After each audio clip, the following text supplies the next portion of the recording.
And we're live. Good evening or good morning or whatever, wherever you are. Welcome back to Titch and Geezer's Results Roundup. As always, me and Geezer sit here, waffle on, and hopefully, you lot join in when you can. Anyway, Geezer, how you doing? All right, mate. All right. So, yeah, I've had a wettish sort of week here, on and off rain, and it's cooled down a little bit. It's been nice. It's gone down to about 29, so instead of mid 30s, which was stinking hot. So, yeah, it's a bit more comfortable. So, all good. When did it last rain? Because, for some reason, behind you, it just looks like it's been raining. Even, I can't, you understand? Yeah. It's got that look about it. Yeah, overnight it's been raining, mate. The clouds just starting to burn off and go away. The sun's starting to come out now, but it's been raining overnight. Nothing heavy, but it's a bit wet on the ground.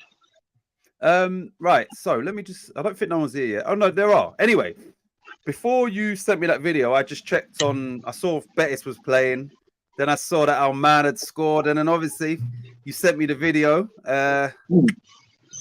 Great goal.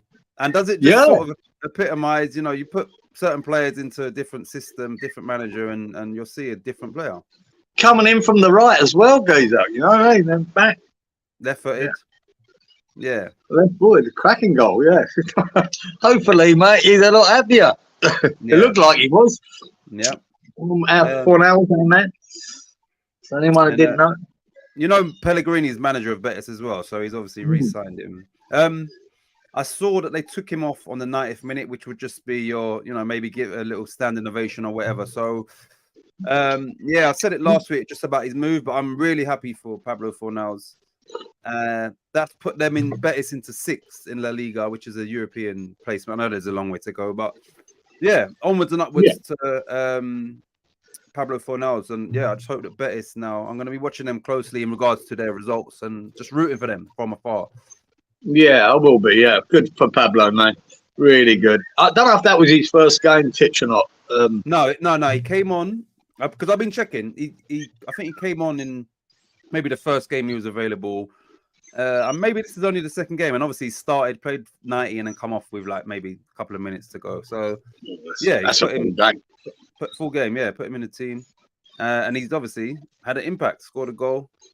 Played. Yeah, they had a 4-2-3-1, and he was on the right of that, but we know, Manuel Pellegrini's right and David Moyes is right. It'd be different roles, and you saw that by the way he came in and put it in. It's hard to know, but delighted for him because it wasn't just a tap in on nothing. It was a bloody good goal, mate. Really good goal. So good for him. Right, let me just quickly get to the comments. There's a couple comments here. Right, Stuart says, "Good evening, brothers. I will be he's put good evening, F brothers. So that means fucking brothers. Yeah, I love that. I will be with you as soon as I can, just helping someone with a watch along. Thanks, Stuart. Yeah, and look forward to your participation. Inky, good evening, Titch and Geezer. Big up, Inky. Evening to you. Robert says Fornals with the hammer. Yeah, man. It'll always be a hammer.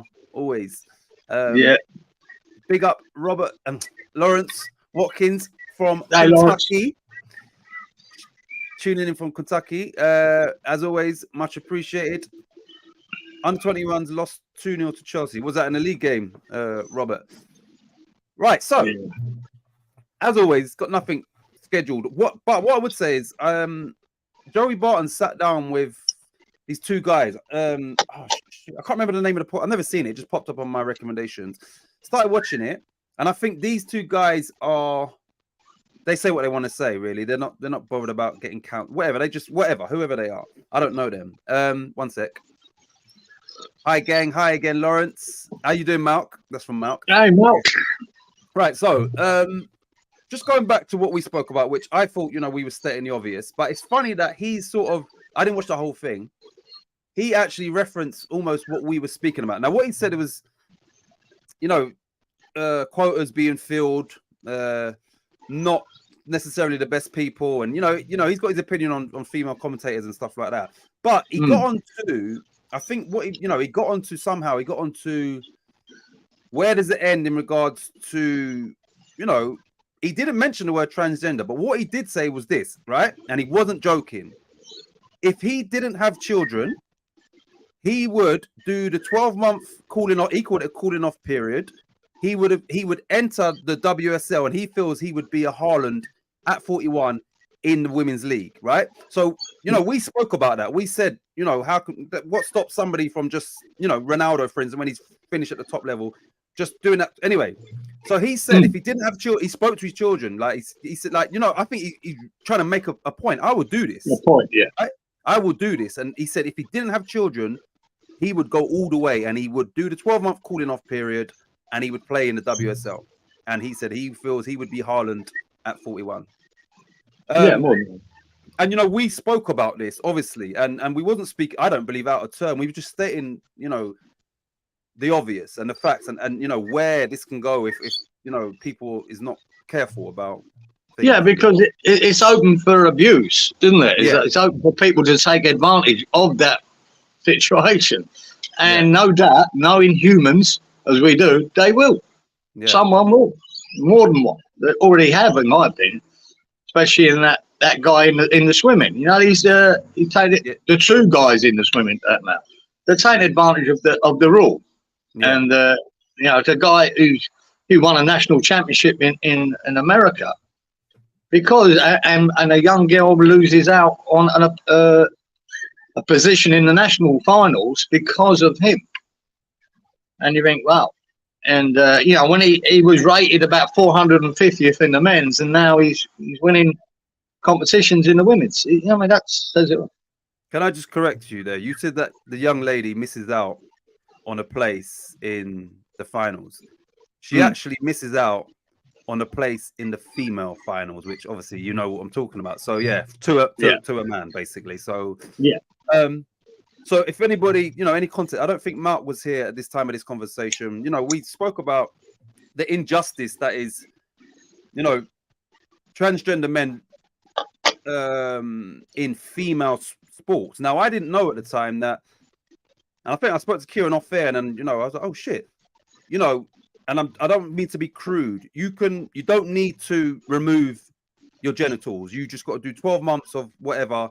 And then you can say, you know, so you don't even have to fully commit to being a woman. You can just, you know, you've got all your bits, but you understand. So we were just saying the danger is all of the female sports that are physical sports, which is majority of them, you know, they're in danger of being overtaken or taken over, by people flouting in rules. And then all of a sudden we don't have females in female sport. That was, you know, we was, and you know. Yeah, that's the worry. It is a worry. Anyway, I'm only bringing it back up because Joey Barton had sort of echoed what we were saying on something that just popped up on my feed. Right.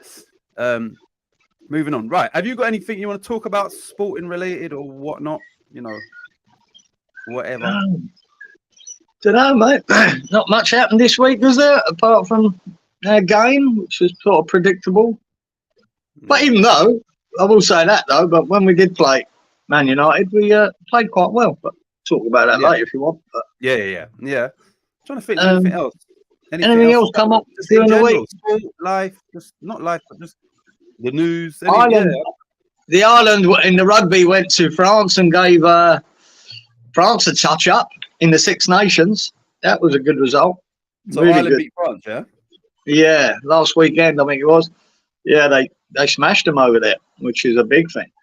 So yeah, Ireland looking strong in the rugby, the Six Nations. 2 questions, yeah.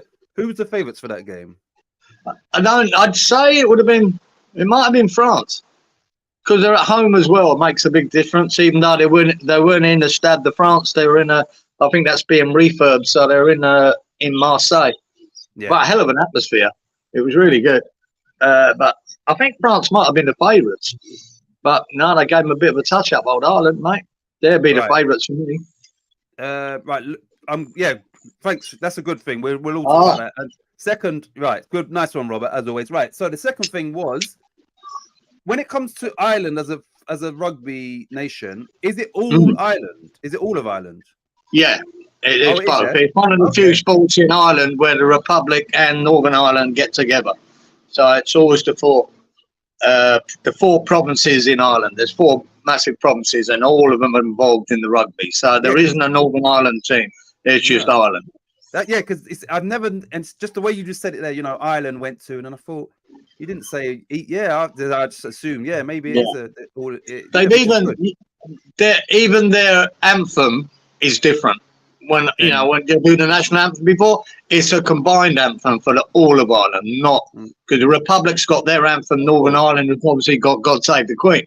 Yeah. So this is they made another anthem for just them. for that. So, yeah, that's good, man. yeah. See, I didn't know It's that. good. Right, let me just everybody else. Right, so Robert says Mabama and Scowls both played. Can't see them being on the bench on Sunday. Hi Stu. Right, so this is everybody saying hello. Right, Lawrence says Rice or Henderson. Right, let me just obviously big up Lee Statham. How you doing, Lee? I hope you're well. And I'm glad you could tune in, and hopefully you can come with some nice score predictions at the end. Yeah, he got a great pick last week, didn't he? He got the West Ham result right last week. What, the 1-1. Oh yeah. Late, well done, late. Right, let's go back to this. Everybody, what's your thoughts? I don't know too much about this. What's your thoughts on blue card, sin bins, potentially being mooted around as a evolution of the game? I haven't heard the details of it, mate. No, I know a blue card be a sin. Does that mean getting rid of the yellow card? No. I think. Well, see, this is, I mean, because if you got two blues, that basically equates to a red. It's the same thing. But this is sin binning. I just want to know if you get what? How does it work? What's the order? Is it a yellow card, then a blue card, then a red, or is the blue card replace the yellow? Instead of you get the yellow card, you just get 10 minutes in the bin. Then if you get another one later, that's it. It's an automatic send off. Because I think that's how it works in. That's how it works in rugby union, right? And it works really well, mate. But they're so professional in rugby union. How you hear them discussing it with the guys in the VAR or TMO, as they call it. They talk to each other, and it's on screen. The referee talking to them, and how professional they are explaining it and going with it, and then making the decision. Really works well in rugby. Could it work in? Oh, I don't know, man. I don't know whether I'm for it or not. I really do like it in rugby union because you're not punished. You're not punished.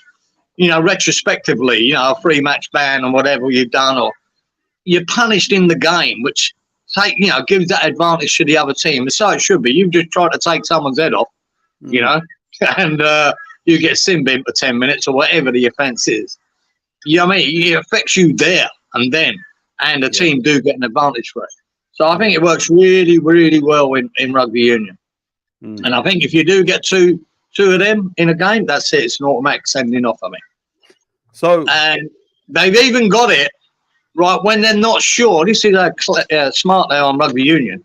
They even give them a 10-minute sin bin, but there's also a caveat that they're going to keep reviewing it to decide whether it is a red. Yeah. And then they might upgrade it 10 minutes later and say, no, he's not coming on, it's a red. And that is brilliant. It's very, very smart. Look, this TMO and all that really works well. Their version of VAR works well in rugby union. Guess what? VAR doesn't work very well in our game because we're still shit at it. Even though all the technology is there. They're so far advanced than us. It's unbelievable. We can't get VAR right. How are we going to go with this one? Exactly. Just another thing. Right. So I don't know the ins and outs. But what I would say is this, is that if the blue replaces the yellow, then surely you just say the yellow card equals a sin bin from now on. Why would you need a blue card? So that would tell me that it's in between. It's an additional card, because otherwise you just change, what a yellow card means. Yellow card equals sin bin. So I don't know. I don't know. I haven't read anything about it, or whether it replaces yellow, or it's just yellow. And then you might get a blue, and then after you've had them 2 warnings, then you might get a red. Right. I heard that they're trying to say it's if a challenge, for instance, is in between a red and a yellow, dissent and like tactical fouls, and that would warrant a sin bin, cynical or tactical, whatever you want to call them. Okay. Once again, is it going to be more subjective, just like the handball has been for how long? And Yeah. As soon as I saw the blue card just came up, I just looked him down. I went, for fuck's sake, I wish you'd sort out the handball rule first before you went here. Because you've made a real fucking pig's ear of this handball rule. It's fucking bullshit. All right? They should go back and fix that before they're worried about blue cards. Right, let me get here because people have right. So Malk, going back to what we spoke about, it said it's so wrong and unfair, unbalancing sport, lads. In my opinion, of course, Malcolm. You know, Malk. You know, we had this discussion, and you know, we got slated for it by an individual, which was just ridiculous. Yeah, it's I mean, God, it'd be crazy not to see that it's unfair. Right, yeah. That's it. Fucking hell, man. Please can you remember, nice one, Stu. You lot, trust me, just you lot, just being here, making a good show is good with me. Right, so didn't know that geezer. Let's see, he didn't know. Oh, the Irish, maybe the Irish thing he's talking about, because I didn't know either. You know, Ireland as a one. Yeah, it was last weekend. Yeah, good win. Yeah, because the Irish Rugby Union put it up on YouTube here. That's the only reason, because I don't really have all the Six Nations a stream to get it. And they put the whole game up, so I thought, that, and I didn't know the score. I thought, I'm watching that, and I did. It was good. Yeah, really good. So I think Inky's saying he didn't know that Ireland was one in the rugby either. Like me, I didn't know that. Yeah, I think that's what he means. Right, all these are all hellos. Right, Stuart says more VAR going to be used. No, thank you. In regards to the blue card. Yeah, I don't understand it, man. So Robert said no. It's 10 minutes in the sin bin. So it is, and he's also put here. Yeah, it's separate, blue, yellow, and red. Yes, it would be 3 different cards. Right. Stuart says the problem is the refs in rugby are respected, not the refs in football. That's true, Stuart. They do have a lot of respect in them, man. Here we go. The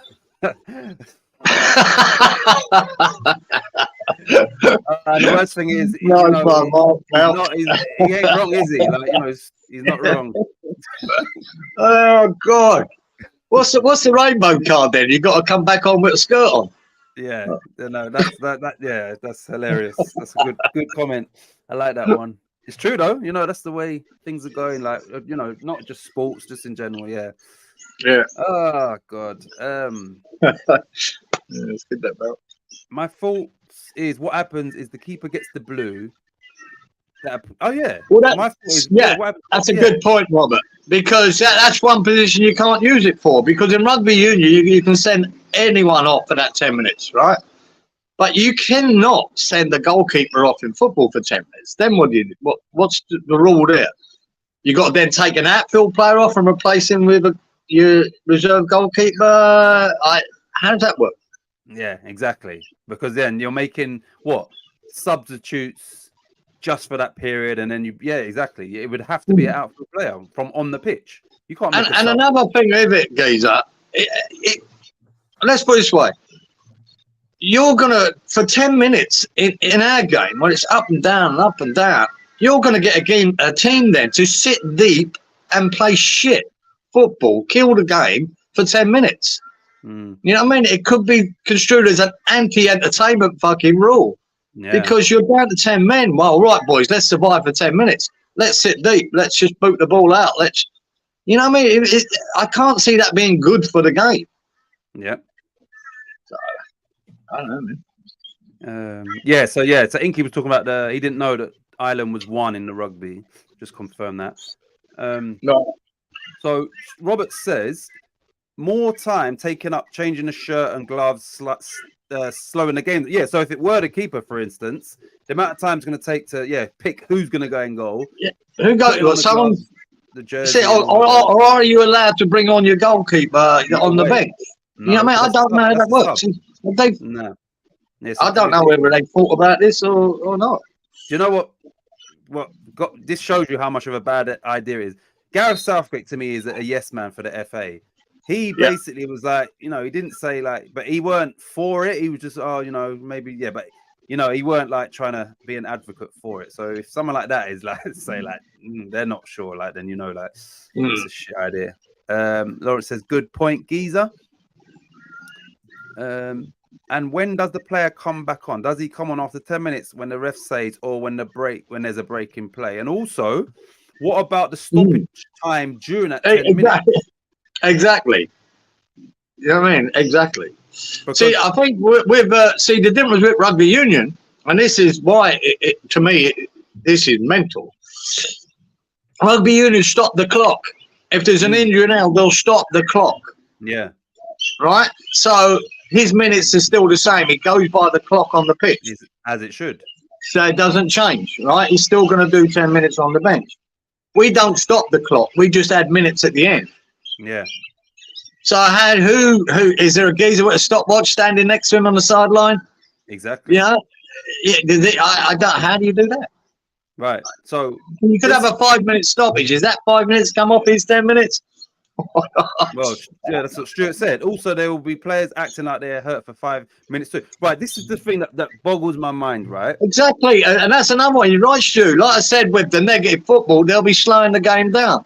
They'll be taking a minute for a throw. The goalkeeper will be wasting time to get their player back. That's all it's encouraging. Right. Listen, you lot. This video will probably have about 30 views maximum. In the chat, we've got about 7 people, right? How is it that in this little party, you know, we are picking up the flaws? Who came up with this idea? Which, you know, the people at the top of the game sit down and said, yeah, that's a good idea. When we are clearly here saying, this is, come on, you lot are just throwing things out there that where it can't work and all of the flaws and permutation. So I don't get these people at the top. How are they in position? Unless they've got a book another book of rules. Referee, this is how all these scenarios work. Here you go. Handle that. Fuck me, man. What? Oh, man. It's just making the game more complicated every year. You know what I mean? Knock it on the head, man. Go back and revisit that fucking handball rule and change that. Change it, because it's just penalty after penalty, claim after claim, stoppage after stoppage, VAR looking for handballs. It's getting ridiculous. You know, fuck's sake. So let me sort that out. Let me ask everybody in the chat, as well as Giza and I, if you could make, you know, it might have been, if you could make one change to the game that you think would benefit the game. This is just, you know, get everybody involved. What one change would you make to the game to make it more entertaining? Now, I'll set the ball rolling, right? Because I think somebody said, I don't know if it's Haaland or somebody said they would get rid of throw on. So then I thought, all right, my interpretation of that is maybe it would be kick-ins, and for the first 5 yards, the ball's got to stay on the ground. You understand? So it's not just booting the ball from a kick-in. So maybe on the floor kick-ins where it's got to travel on the ground. You understand? Like a short pass. And that is just based off of hearing that one of the players said, yeah, they would get rid of throw-ins or something like that. So yeah, what would you change to make the game maybe a little bit more entertaining? Get rid of VAR. Never going to work fairly. Yep. Yeah. No, look. What do you change? You got to look at.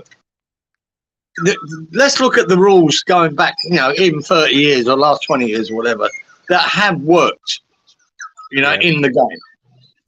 Now, the best thing they ever did was, I believe, stop the goalkeeper being able to pick up a back pass. Yeah, because that was a job. No, because I remember the defender, mate. I had an easy get out when I had the ball coming under pressure. I just tap it back to him, pick it up, so it was easy, right, to be. But when that rule come in, everyone went, no, this is crazy. There were fuck-ups by goalkeepers and left backs and right backs. Keepers picking it up, giving away a free kick, you know, to get used to it. But when you think of it, it was a smart rule change. Really smart. It did make a difference. Yeah, and needed. Because it just killed the game. Just keep passing to the goalkeeper out there. You can waste loads of time. That's probably why goalies didn't wear gloves, isn't it? Like, fucking hell, they just So that's a great rule change. The goal line technology, a brilliant idea. Works really well now. No arguments at all now when there's a goal, whether it's over the line or not. That just killed any argument. He gets his watch, it beeps, end of. Right? Yep. And, you know, a really great thing to have. This, the VAR, though, I don't believe it's a bad thing. I just think we're doing it badly. That's half the problem with that. So you've got to look at these rule changes that made a difference. More substitutions if you go back to none, from 1 to 2. Yeah, there's probably too many now, but you know, you are talking with more. They're athletes now, man, and they're full on through training too. So maybe you do need more substitutions. Whether it's gone too far, I don't know. But there's certain rule changes that have worked. What ones? Even the kickoff thing, you know, I mean, you had to pass it forward. Yeah, really. Yeah, no, it didn't make any difference. Really, you tap it and pass it back. What difference it fucking make? Exactly. You know what I mean? It got rid of that, and you're right. You know, there's no point. But now they've come into the years of VAR. Now they're looking for the rule changes every fucking year, and they're not working. The handball that said instead of being deliberate, now they've changed it, and it's a cock up. It's an absolute wronger, and.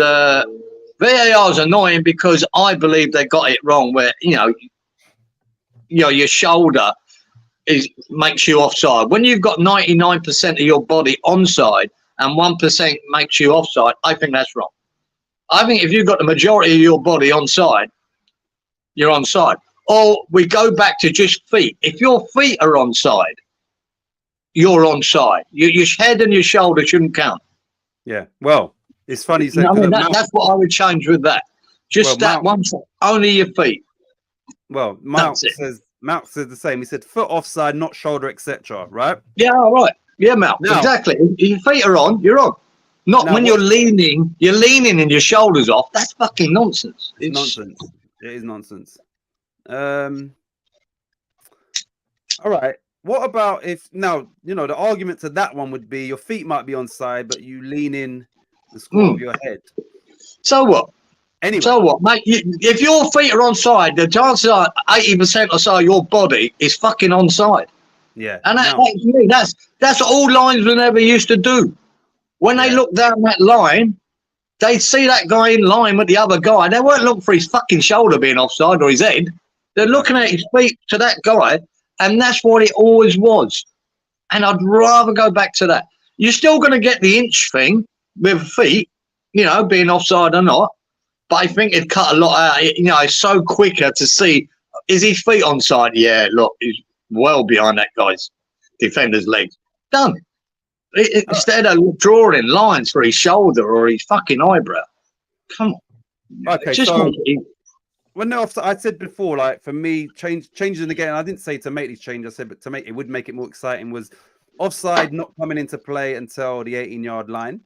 And also, what about if you had to be fully offside to be offside? Every part of your body's got to be behind that defender. If you've got one part of you that is onside, you know, and then you're onside, you understand? Would that not make it easier? So it's clear day, you're offside. You know, every part of your body. You understand? Would that not? Yeah, be but more... that's what I'm saying. In the days of a linesman, if you know, I mean, it's going the other way. You could have 80% of your body offside. Yeah, and then be on. Oh no, I'd rather go the other way. If most of your body's onside, then really you should be onside, because that's the way it always was. That's every linesman looked at that in line. They never looked at. They're basically looking at their feet more than anything. Yeah. And I think we should go back to that. Just what the feet are doing. Either way, you know what I mean? It doesn't matter. Just pick a point. But it was never your shoulder or your head. I mean, no linesman ever looked at a geezer's head and said, "Oh, he's offside that head." Fuck that. It's just not. If he's in line with the fucking thing, then it's close. He has to make a decision. Now VAR can make that decision. But just do it to the feet. It's, to me, it's just simpler. Simpler. Right, so in this politically correct world that is just going mad, yeah? Could a player feel discriminated against if his nose was like this long and he was always offside because of his nose? Could he go to the high court and say, it's unfair. It's unfair because my nose is always going to be offside, even my feet is onside. Anyway, right. I'd love to see that line come into his nose, right? So, nose offside. Yeah. He could say, "There, I'm getting ridiculed. This is affecting my life because every time they draw those lines, my nose is past the line." He'd be going to get cut off, wouldn't he? Get it redone. Right. Robert says 2 blue cards equals a red, and a blue and a yellow equals a red. Yes, it's just baffling. Right. To me, it makes more sense to get rid of the yellow and make it a blue. It's the same difference. Yeah. If you really think he's done something deserves a yellow, well, he deserves 10 minutes in that bin. Put him in there. Exactly. Leave it at that. And then if he gets a second blue, just get rid of the yellows. If it's a straight red, it's a straight red. Nothing changes.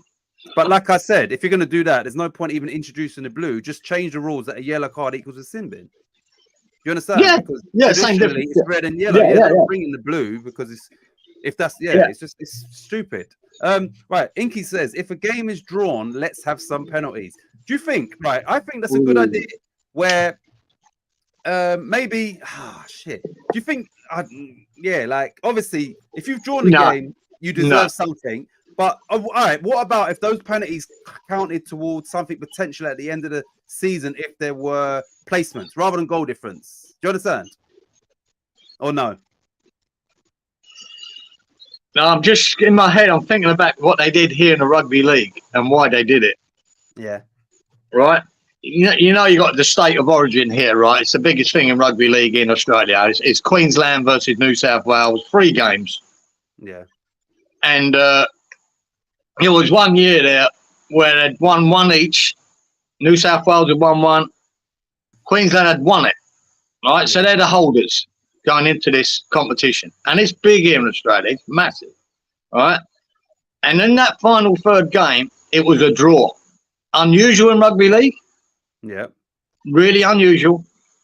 But it was a draw. So Queensland win because they retain the state of origin trophy. So that it's a win to them, even though they didn't win. They changed the fucking rule because it's all run by New South Wales, the rules and all that in rugby league. So they changed the rule straight after that for the next season.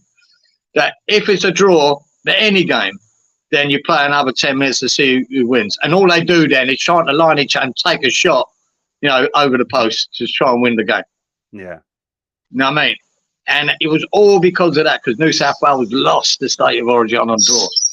So I don't agree with it. I think a draw is a draw, mate. I mean, going to fucking Liverpool and you got 2-2 and you manage to hang on for a draw. I'm taking it. I don't want extra time. I don't want penalties. I'm taking the point. I think that would suit more so fucking bigger team. Yeah. You know what I mean? They got a chance instead of only taking a point where they should have 3. They got another chance of taking 3. Yeah. No, I wouldn't agree with it. I mean, we've seen some great draws, haven't we, in games? Yeah. So no. Right. Robert says blue cards are only for dissent or tactical fouls. Now, dissent should be what it is, which is I believe just a yellow card. Because you're treading a fine line, and tactical fouls, in my opinion, are just cynical fouls. So that should always, So if that's the threshold. Well, no, in a way, if it was for tactical foul, fuck me, Man City would have 3 or 4 players in the sin bin every game. Because they're the masters at it, mate. Even when they're pummeling you, when you counter-attack them, I've watched it at London Stadium so many times. They just bring the geezer down. Yeah. Because they've got everyone up front, haven't they? They've only got 2 at the back. They will foul anyone coming out the back with that ball. Always. They do it time after time after time. It wouldn't. Man City would have a lot of people in the fucking sin bin. Right. Robert says they are saying they have been using grassroots level. Yes, they have. Not at elite level yet. So yeah, they have. I haven't for the older age. Obviously, I ain't done football for a while now, but the age group I was doing, they weren't. But at the younger age groups, they had introduced the sin bins and all of that. So, yeah, they have been introduced. Players push forward normally head leading, halfway off Titch. It's a complete line to get guidance better. Halfway off is a complete line to get. So because that's what I'm saying. Your head is normally always leaning forward. So feet makes sense. That's what I'm saying. Just do the feet. Where's your feet? Because all of this, and it is sometimes it must be centimeters when we see these lines, and it's the shoulder is just in front of his foot and all of that. But yeah, it's ridiculous. To make the FA and League Cup more interesting, give the winners a Champions League place. Runners up and third place are champions of nothing. Yeah. Oh, so he's saying, instead of through the league placements, what about through the cup for the Champions League? No, not for me. Because you think that the top teams will win that anyway. Well, mostly they do, don't they? Right. And let's say we get an odd one. Who won it not that long ago? Was it Wigan or someone won the League Cup? Yeah, the more recent one was, who was it? It was a recent one, right? Imagine them going into the fucking Champions League. Yeah, I mean, waste of time. I can't see if West Ham went in the Champions League. Waste of time. Yeah, we're there for 4 games, whatever, and then we're out. That's pointless. You know what I mean? It'd be pointless for them. I think, you know what I mean? Them guys, if a lower team, they'd be better off in the Europa or the Conference League. You know, they'd be better off in it because they've got more of a fucking chance. Yeah, I mean, you got to remember, Champions League is elite football. It's elite teams in there, man. Especially not all of them, but the top fucking 8. Jesus Christ, you've got to be up there with them, and we're not. And a lot of teams are not. Most of the Premier League are not. So no, I don't think Champions League would be a good idea. But he said to make not the league, he said to make the cups more interesting. That would be hilarious if that happened. All these teams that relying on top four, you got to try and win it. The scrambling around. I see you saying, to try and make the cups themselves more interesting. That it's a Champions League place. Yeah, that would work. Fair play. Yeah, I mean, they would do that. They would be taking more interest in the cups thing. Yeah, but they do normally win them anyway. Goes there. I mean, it was Man United won the FA Cup last year. Who won the League Cup? Was it Liverpool? Was it Liverpool? I don't know, but you see, that would benefit teams like Man United this season who are not sure of getting in the top 4. They would go all out for that FA Cup. They wouldn't. Exactly. It would.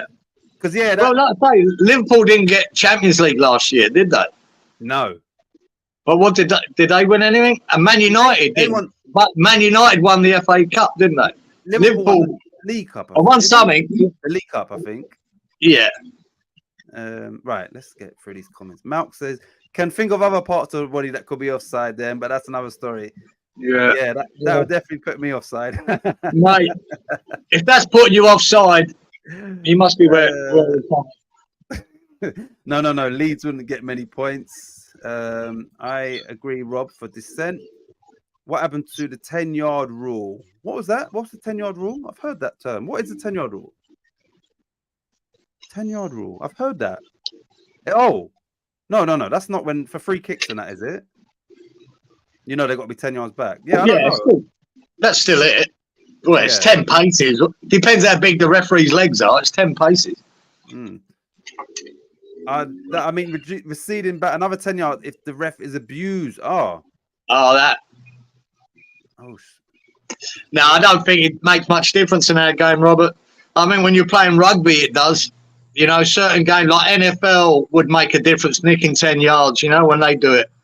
Rugby, it works because it is a, what do you call it? What's the name? Game. It's about fucking field position. I don't think ours are, mate. I mean, you see free kicks sometimes outside the box. They just tap it sideways and carry on. Yeah. I don't think it'd make a lot of difference. If you've got a free kick in the halfway line and moved it 10 yards forward, what makes that? Everyone's behind that ball anyway, defending it. What difference does it make? Right. Inky said, instead of deducting clubs' points, why don't we publicly flog the club's chairman? Oh, I think that's a great idea. But it hasn't been used recently, the 10-yard rule. Didn't know it was a rule, Robert. I didn't know it was. No, I've heard that term, but I didn't. Yeah, I just thought that was 10 yards from the free kick. Right. Let's get to last week's results. Let's see if we got any correct scores. And as always, we'll get into the predictions for these lot of games, which I'm not even sure. I know we're playing Arsenal, but anyway. Right, let's go back to last. Yeah, there's some. I couldn't believe it last weekend. Goes up.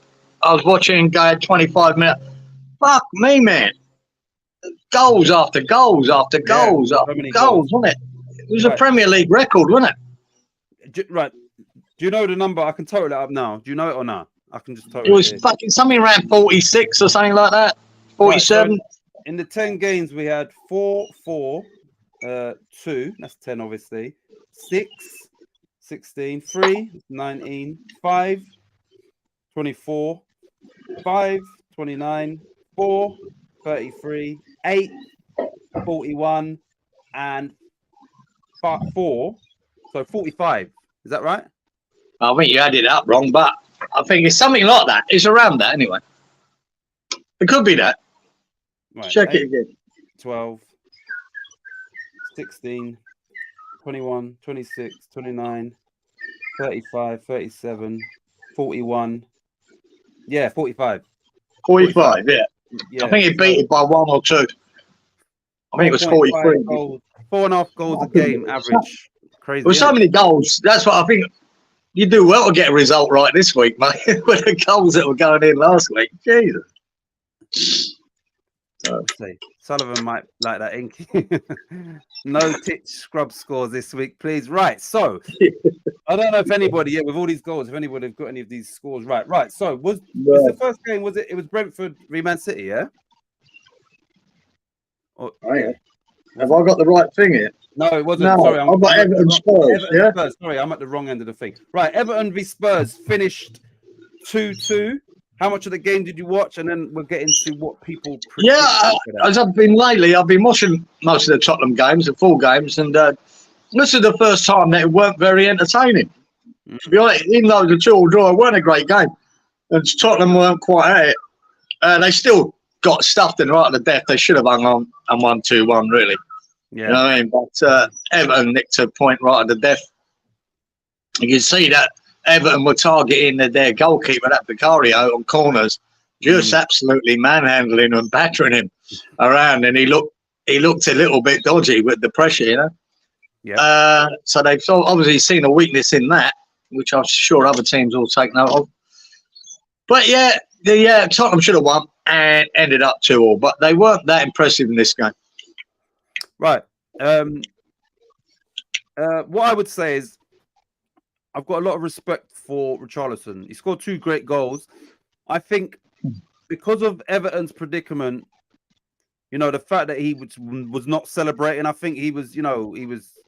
Some people do it and they've only been at a club for, they was there on loan, and it's just like, yeah, whatever, just trying to look good. I think he generally knows what the club is facing and going through, and he kind of, for the second goal, he just put his shirt, and it was a fantastic goal. What's your thoughts on that? For me personally, I've got respect for him because he's thinking about, the people at the club and that, rather than, I'm just gonna. What's your thoughts on him not celebrating at Goodison? No, I think it's the right thing to do, really. If you've been there a while and the supporters liked you and you got on well with them, and I had no doubt, he enjoyed his time there, and he got great support there, didn't he? Yeah. So no, I think it's fair. I mean, unless you got, it'd be different if them same fans were abusing the shit out of you and you left. Exactly. Yeah. Then I'd be, if that was me, I'd be fucking running around going, stick that up your ass, mate, to them. But obviously, he got a lot of love there from the Everton fans, so I think it's fine. Yeah, it's good. I think it's we spoke about Richarlison when he was in bad form, and obviously it come out, potentially his mental health and that. So even now, I'm glad to see that Big Ange stuck with him, and he is, there's far more things more important than football, and that's his profession, and I'm glad that you would assume he's probably back mentally. He's in a better place than clearly what he was. So Big Ange has got to take some credit for that as well. Absolutely, and I said to you, I've got big reservations about Richarlison, whether they need to replace him or is he the man that he really wants. But my God, he's got about fucking 8 goals in 9 games or something, or 9 in 8. You know what I mean? And I said to you, maybe Big Ange can turn him round, right, and start getting goals out of him. And at the moment, it's happened at a good time because they've been missing Son for this period of time, and he's scoring the goals for them. Yep. So fair play to him. He's getting something. He's getting a tune out of him. So it's good for him. One thing I would say about Richarlison, and I've always thought this is, he must make a lot of money, obviously, but his hair looks like someone just puts a bowl on his head and just cuts around it. Like, yeah, there's no fade or nothing. It's just a, Yeah, but yeah. I say that about him and Foden. I go, what the fuck, cut that? Yeah. And but young Kieran James said to me, no, that's in up there. That haircut's in. I said, is it? Not Richarlison's one though. Richarlison, No. like, remember our hair should be faded. Yeah. Like his is just, it's just like someone just put a bowl on top and just cut around that. Yeah, yeah. So I always, my theory was his missus don't want him to look anything attractive, so she's like, no. Yeah, because I think after these footballers now spend about 3 days a week in the hairdressers, don't they? Yeah, yep. So yeah, Robert says Richarlison didn't celebrate. Lawrence says Richarlison is getting hot. He is. He's on fire. He was called up to the Lawrence Hammers. So Lawrence has put Richarlison in his. Oh yeah. Good. Well, he's getting the goals, Lawrence. He's getting the goals, and he'll have Son back soon to supply him. I think they must be in the final, South Korea.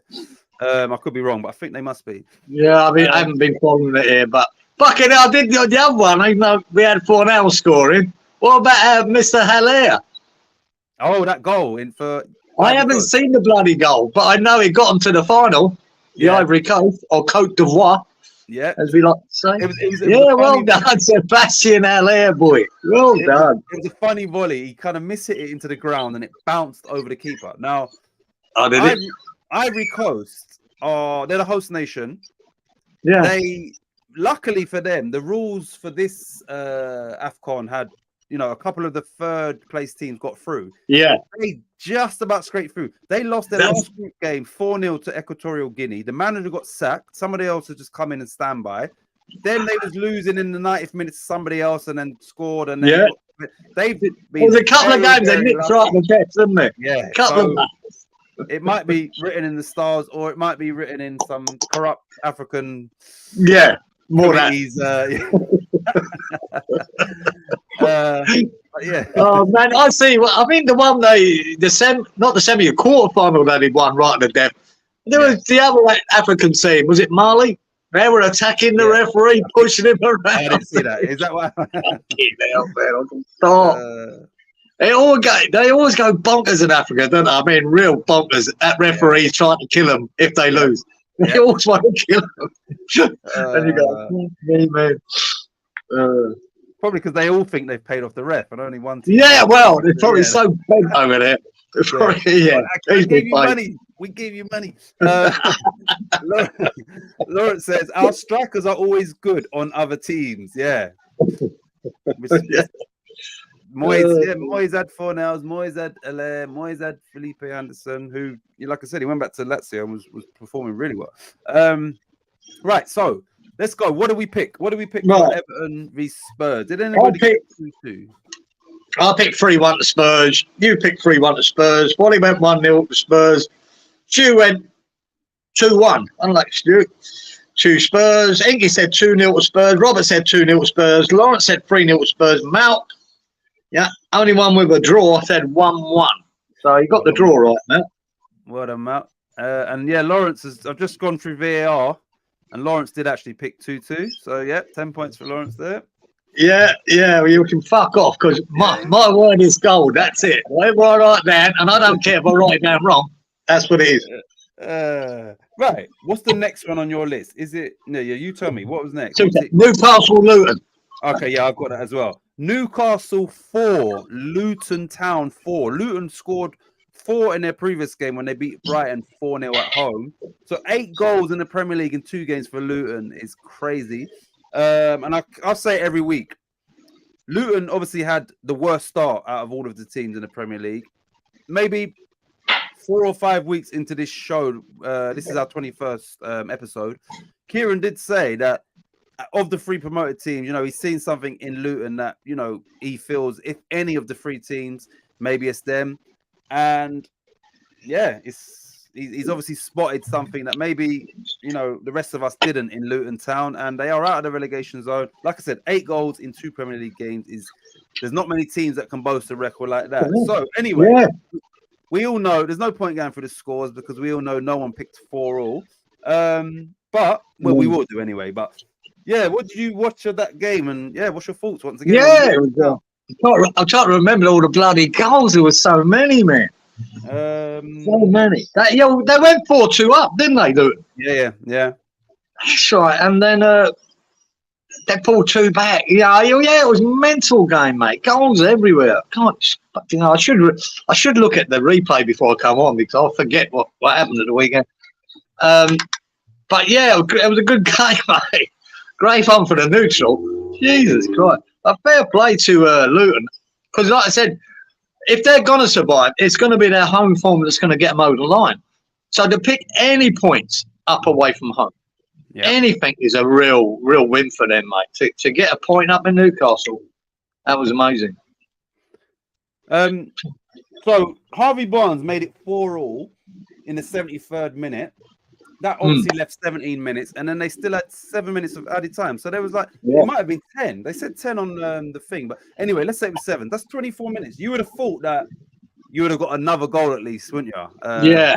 Yeah, you would have thought that you would have got another goal. There couldn't have been much happened, Gazer, because when I done the highlights of it, the 25-minute highlights, after the 4-4, they hardly showed anything but the final whistle. So couldn't be much happening. Nah. Sean Longstaff got 2.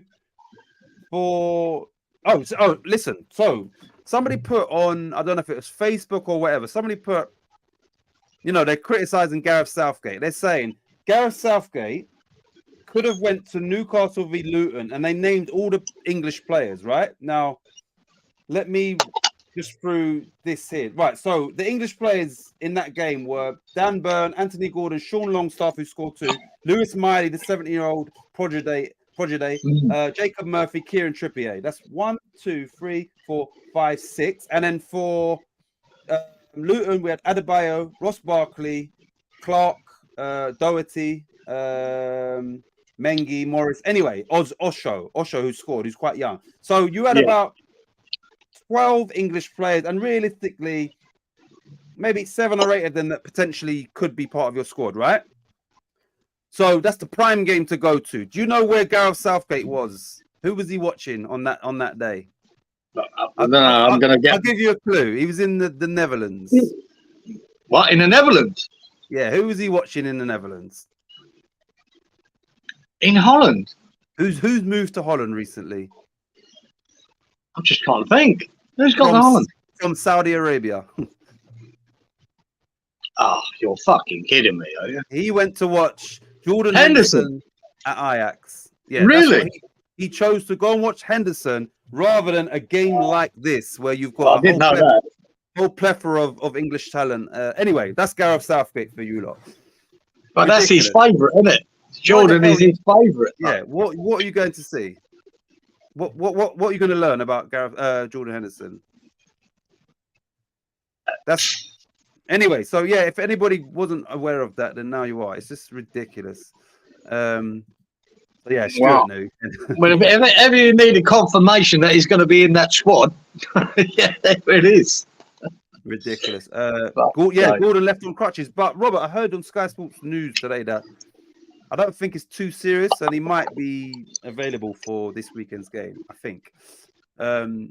Fornell scored tonight for Betis. What a great goal! He was playing on the right pocket, up the ball, got to the box and caught it in the bottom left corner. Yeah, great goal. Kieran sent me that just before we came live. Fantastic goal. Yeah, good goal. I'm happy with that, Robert. Right, so just before we get onto our predictions, let me ask you this, yeah? Just a yes or a no. Luton are obviously out of the relegation places. At the moment, we don't know what's going on with Everton, but they are only a point behind Forest with a game in hand and 2 points behind Brentford, having played the same games. I'm going to ask you this, yes or no, and I'm going to ask everybody in the chat. Are Luton Town going to the Premier League club next season? That's everybody. Are Luton staying up? Well, I'm going to back myself what I said at the beginning, that I think they had a chance. And I'm going to say, yeah, I think they are. And biggest reason is I'm hoping that Everton get another 10-point deduction. And that's it confirmed. But Forest and Brentford, have to look over their shoulder now. They really have to start thinking, and start panicking. But I still think it's 50-50 with Luton surviving. I really do. It's they're going to have to, like I said, at home, they've got to start, keep picking up points. Keep picking them points up, boys. Because they're battling, man. They're scoring goals as well. That's one thing with teams that get relegated, man. They're not scoring enough goals. Yeah. Right. We know how leaky they can be, but they're scoring goals. And look they've scored 8 in 2 games, man. So they can score goals. That's always been a problem for most teams that get relegated. They don't have a goal scorer. Their goal scorer's off form. Or they're just not scoring enough. And I think Luton, they are. So I think they've got every chance. Right. I'm going to make an assumption here, yeah? Luton have got 20 points. When you said you saw something in them, I don't think even you would have assumed that they would have 20 points right now. No. So is that why now you're saying, actually, I'm saying, yeah, they are staying up because, they're probably further ahead than you thought they were, even though you saw something. Is that right? Yeah, when you look at the start they had, it was horrendous. Take that bad start away. If they'd picked up 3 or 4 points in them games, man, they'd be doing fine. It's that real bad start that, they just look like a relegated side already. That's why people jumping on board saying, them 3 are going back down. Yeah, I believe the other 2 definitely are. But there's something in even the games they were losing, mate. They were unlucky in a couple. Very unlucky against Arsenal. Yeah, there's a couple of games there that could have got points at, but didn't. But now they are picking up points. Yeah, and I'd imagine the confidence in the squad is really high, really good, especially going to Newcastle and getting a point there, scoring 4 goals. It would have been brilliant for them. Great for them. So, another point that I highlighted before, the fact that they came up through the playoffs meant they had less preparation than Burnley, who had confirmed promotion way before them. So they was playing catch up, and I think we saw that at the start. And unlike the other 2, I think these have adapted to the Premier League. And I hope that they stay up. Their work rate goes up. Their work rate second to none. Yeah, mate, they don't stop chasing and closing down and battling. They really do put an effort in. That's what caught my eye. I don't see that so much in the other 2. Now you got Wilder at Sheffield United. All they're going to do is annoy me. They're going to sit back and try and win a game. And that's his tactic. But they haven't got the goal scorers, I don't think, Sheffield United, to get them out of it. If they had people who can score that way, and get goals, they can pick up points. But I just don't think they've got it. But I think Luton have. They've got goals from a few players. Are you impressed with Ross Barkley this season? I think he's been, and I have been one of his biggest critics, Ross Barkley. I think he's been fantastic. Absolutely fantastic. He really is having a bit of a renaissance in his career with Luton. I think he's playing some of the best football he's ever played since he was at Everton. He's so key to what's going on there. He's been so good. Honestly, so impressed with him. Really, I'm fair play to him, mate. I remember giving him stick many times. I always thought when he went to Spurs, wasn't it, that he just went there for the money. Chelsea. Was it Chelsea? Sorry, it was Chelsea. He just fell off the planet. Right? And he was such a great player at Everton. He was up and coming, star. And then he just went there for the big bucks, and then it all just went to shit. I just see now at Luton what I used to see at Everton. This boy's he's a player, man, real player. And whatever it is, whatever went on in his life at Chelsea, and it just didn't work out. He didn't even look like he was that bothered. And he was happy to sit on the bench for all that time. And I just thought now he's just been given a lifeline, a bit like we did with Lingard at West Ham. He's been given a lifeline at Luton. And, you'd think, he's just a has-been player. But he's not playing like that. He's playing like a top-quality midfielder. Really impressed. Let me just check, because I think he's still relatively young. Let me just check his age. Ross Barkley. 1 minute. He is... Oh, he's 30. I thought he was a little bit younger. He's 30, I thought he was about 28. Yeah. Anyway, he's still got years in him. Yeah, I didn't think he was 30. Right. Stuart says he believes Luton are staying up. So does Robert. Lawrence says Luton up, cheering for them. And Robert says and Palace. So I don't know if he means Palace are going to stay up or Luton are going to finish above them, maybe. Yes, and I hope Giza is right with Everton in regards to 10 more points being deducted. Yeah. Now, there's still a bit to do, but sometimes brawl can outdo brain. Who's Palace going to? Maybe is he talking about who you referencing, Malk? Is that Luton as a club or still a bit to do? But maybe it's Luton, isn't it? Yeah, maybe it's just their battling qualities. Maybe that Luton have got. But like I said, when you put a bit of technical, creative players like Barkley in the middle of all that, fucking hell, it works, man. It really does work. You know who else I like there? Right, so Barkley's injuries put him back. Always a classy player at Luton. Right. Yeah, you're talking about Luton. I like Ogbene, or the black guy, but he's Irish. Ogbene, yeah. I like him. I like him. Yeah, he's fucking solid, isn't he? Ogbene, I like him as a wide player. But yeah, it'd be good to see them stay up, definitely. Players are going on longer now with diet and that. Yeah, they are. So yeah, he's still young at 30. I just thought he's like maybe 28. Yeah, yeah. Depends on how they look after themselves. Right. So just quickly, what score did anybody give Luton? Any I said 2-1 to Newcastle. You said 2-0 Newcastle. Wally 1-0. Stewie 2-1 Newcastle. Inky 2-0 to Newcastle. Fair play to Robert. He got the draw, Robert. 2-2. Yes, Lawrence went 3-2 to Newcastle, and Malk said 2-1. So yeah, well done, Robert. You got the draw out of it. That was a good pick. So Robert got a draw, and I'm just hearing through VAR again. I think Lawrence also got the 4-4 draw as well. So well done, Lawrence. Yeah, Lawrence can fuck up. He ain't getting nothing. All right, who was next? What's the next game?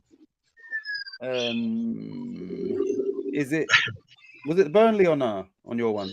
Oh right, sorry, Burnley Fulham, yeah. All right, Burnley 2, Fulham 2. Burnley were 2-0 down in that game at half time. So Fofana for them came on 63 minutes and scored on the 71st minute and then 90 plus 1. So great substitution, but obviously too little too late for Burnley. They got a draw, but they need wins at home. Did you watch any of that game? Or I did, guys, but I can't remember much about it. That Fulham thing turned out. Yeah, Burnley nicked a late point, didn't they? Which is something, but they shouldn't have done.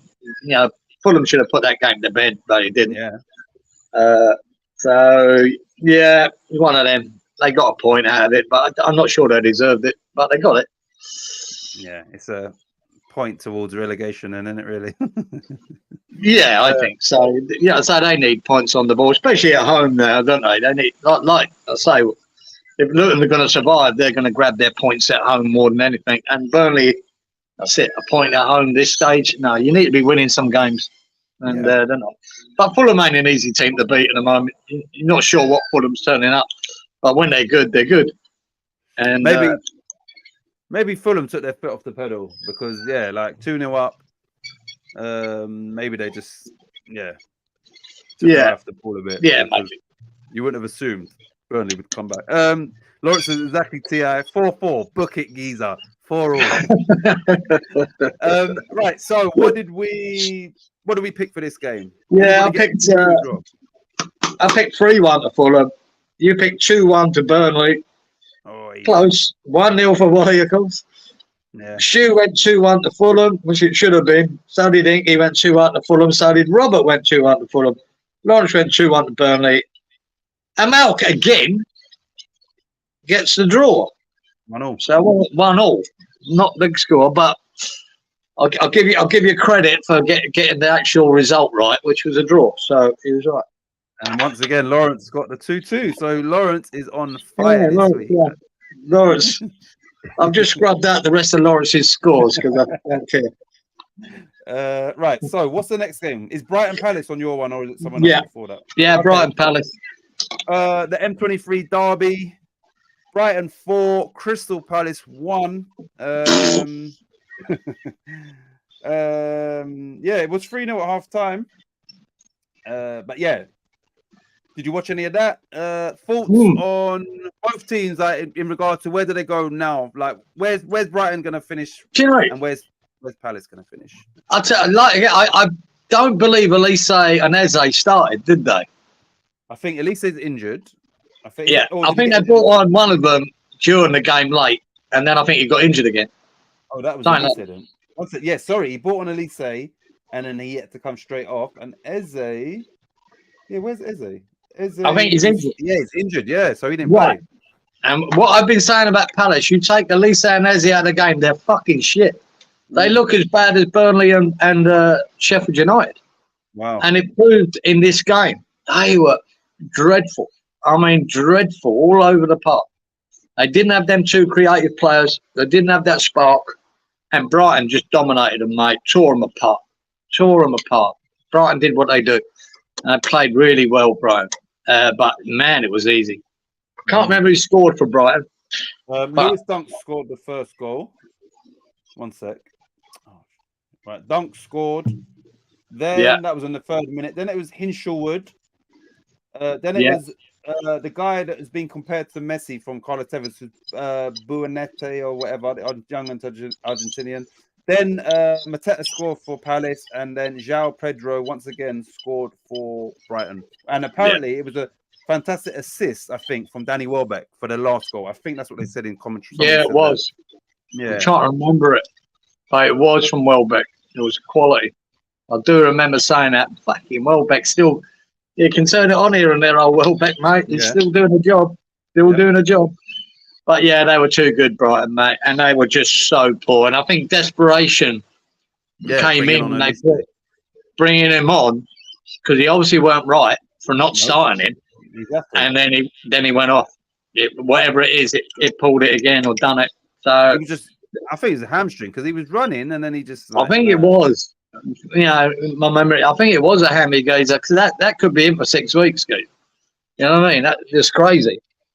Chasing a game that more or less was lost at the time, I think.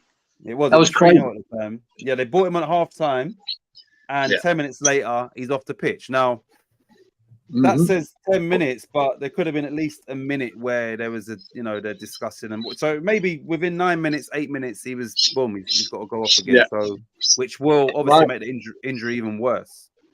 Yeah. So Palace, you got to be careful, man. Without them two players, fucking hell. I mean, they're shit. Wow. And like I said, they're only lucky that there's so many other poor teams about that they might survive. But, you know, whatever, the more I watch them, the worse they get. And like I said, even straight after that game, they were so bad that, you know, then the questions were coming about Hodgson, whether they should just do him now, get rid of him now and bring someone in, you know, because they think he might be taking them too close to that drop. Well, Stuart says, I respect the elderly, but it is time to take Hodgson out of the fire. Time to bury him, mate. He's 107. Get him in the ground. Fuck's sake. I mean, Hodgson, I'll give him this advice, Roy Hodgson. Don't read any long books. Because you might not be getting to the fucking end of it. Oh, God. You know, I remember me specifically saying, you know, giving him his flowers when he came back to, and I still give them to him. This guy is, you know, he's been around the world, the age he's at, he's managing in the top flight. So I'm still going to give him the same credit I was giving him then. You know, he came back in Palace tearing up trees. But this is the thing, mate. I last year when he came in after the Vieira fiasco or whatever that was, he done a great job for him, mate. He steadied them, sorted them, and they played quite decent football near the end of last season. They were good. And that was the time for me to say thank you very much, Roy, for saving our asses. Yeah. Bye-bye. And let's go again. Let's find... Yeah, let him go out with a bit of fucking honour. And he would have done. And he would have done. No, they didn't. Palace decided, like we did, with silly bollocks. Palace decided to keep him and go again. And they're getting found out. And so I'd rather Hodgson left on a high. That's all. Because he's an absolute credit to the football community and the years he's been doing it, you know.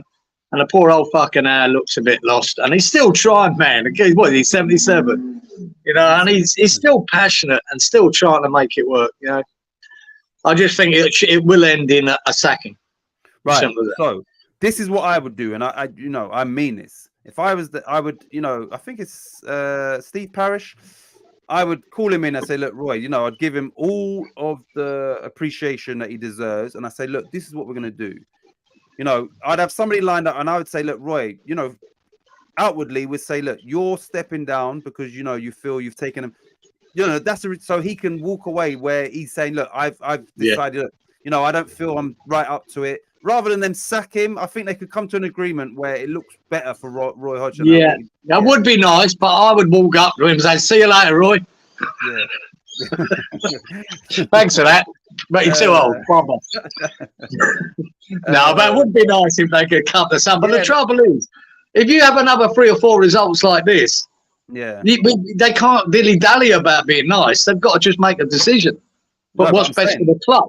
They should make that now, and then but make it appear like he's stepping down rather than it could get a lot worse. Yeah. Right. But they made a mistake in re-signing him because they just got carried away. Lawrence is on fire. Big up, brother Lawrence. See, Stuart knows he's got all these rights. Stu, you know how I roll. Yeah, we know you're all right. He's Matt says it's only his heart going, Stu, not his mind. Talking about Hodgson. I don't want the fans to turn on the old boy. No one does. Right. Read the equality laws. Read out here ageism. Right. So, what did we pick? What are we talking here? Right. But what's the score? 4-1. 4-1. I picked 2-2. Rob, you picked 2-1 to Brighton as well. 1-0 said Wally to Brighton. Stu said 3-1 to Brighton. 3-0 said Iggy. 2-1 said Robert. 2-2 said Lawrence. Malcolm said 2-2. So you said Lawrence said 4-1. Fucking hell. Yes, Lawrence. Lawrence said fucking shit. That's what he said. Yeah, again. Well, I'll tell you, all these scores this week, I don't think anyone's getting one right. Yeah. And I don't know. I can't remember what I picked. I was thinking that when I saw these scores. I was thinking that. This is. We better do this, Chris. So next is Sheffield United Villa. Right. Sheffield United 0, Aston Villa 5. It was actually 4-0 at half time. And then Aston Villa made it 5-0 in the 47th minute. So it could have got even uglier. And then just to rub salt in the wounds, Sheffield United scored a goal in the stoppage time, but it was disallowed for offside. So 5-0 at home. That the Wilder effect has clearly worn off, and they're back to where they were with Heckingbottom. Anyway, did you watch that game at all? I watched the highlights again, man, and the first half was fucking ripped apart, and I mean ripped apart. Yeah. This is a low block team. Yeah, defending, who conceded 4 at half time, and it could have been 7. Honestly, it could have been 7 at half time. Yeah, that's and when that 5th went in, I went, man, this is going to be 8 or 9. Yeah, because and it just, I think Villa just sort of put the cue in the rack, mate. I went, game's over. Don't worry about it. But my God, if ever you want to realise why this team is getting relegated, this is the game to watch. They're terrible. Absolutely terrible. Remember, they lost 8-0 at home to Newcastle. That, like you said, that could have been much worse than 5. And both times it was, they hadn't scored. Now, Robert has just pointed out that Villa had 5 different scorers: McGinn, Watkins, Bailey, Tielemans, Mourinho. What I like about Unai Emery is Tielemans wasn't in the starting team for the first half of the season, or at least the first quarter or whatever. He's worked his way in. Diaby, is it Musa? Anyway, Diaby, the winger, he was the starting, but now Leon Bailey's taken that right wing spot. So he doesn't just stick with the same old. He obviously picks his team based off of form and what he maybe sees in training or whatever. Yeah, and because of that, and the opposition. Yeah. So he's very adaptable, Unai Emery, and clearly knows how to pick a team for each, the opposition for each game. Yeah. Let me just check something quickly. So Aston Villa are currently fourth. 2 points above Spurs, because obviously Spurs dropped 2 points the other day. They're only 3 points behind Arsenal and City. So this goes for everybody. Anybody that wants. Who's going to finish higher, Villa or Spurs this season? So I won't ask will they get in the top four. All I'm saying, who's going to finish higher out of those two teams? Bear in mind that Spurs are out of all of the cups. Villa are still in the. No, they're not in the FA Cup. They lost to Chelsea. They're still in the Europa Conference League, and obviously, yeah. So Spurs have got less games to play. Who's gonna finish higher, Spurs or Villa? Everybody. Lawrence said he's heading to Vegas with all his correct scores. Someone's peed on your picnic. Get back.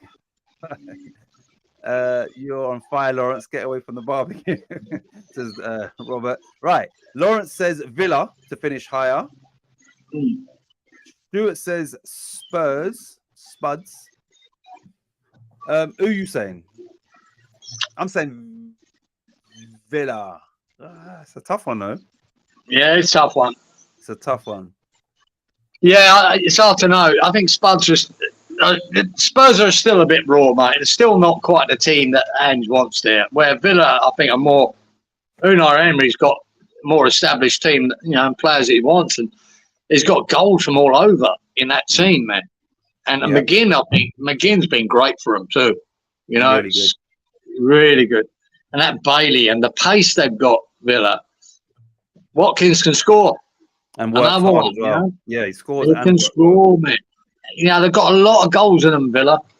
I just think Spurs might still do it, but no, I think there's a game in Villa where they're shit. Yeah. And drop points where they shouldn't. I still think there's there, and they've done that recently. Who flogged them the other week? Was it Brighton? No, it was somebody. One sec. Villa lost before this game. They lost to Newcastle, beat them at home. I remember they'd won so many games on the trot. They set records at home. But yeah, Newcastle beat them 3-1. Yeah, and I think there's that game in them.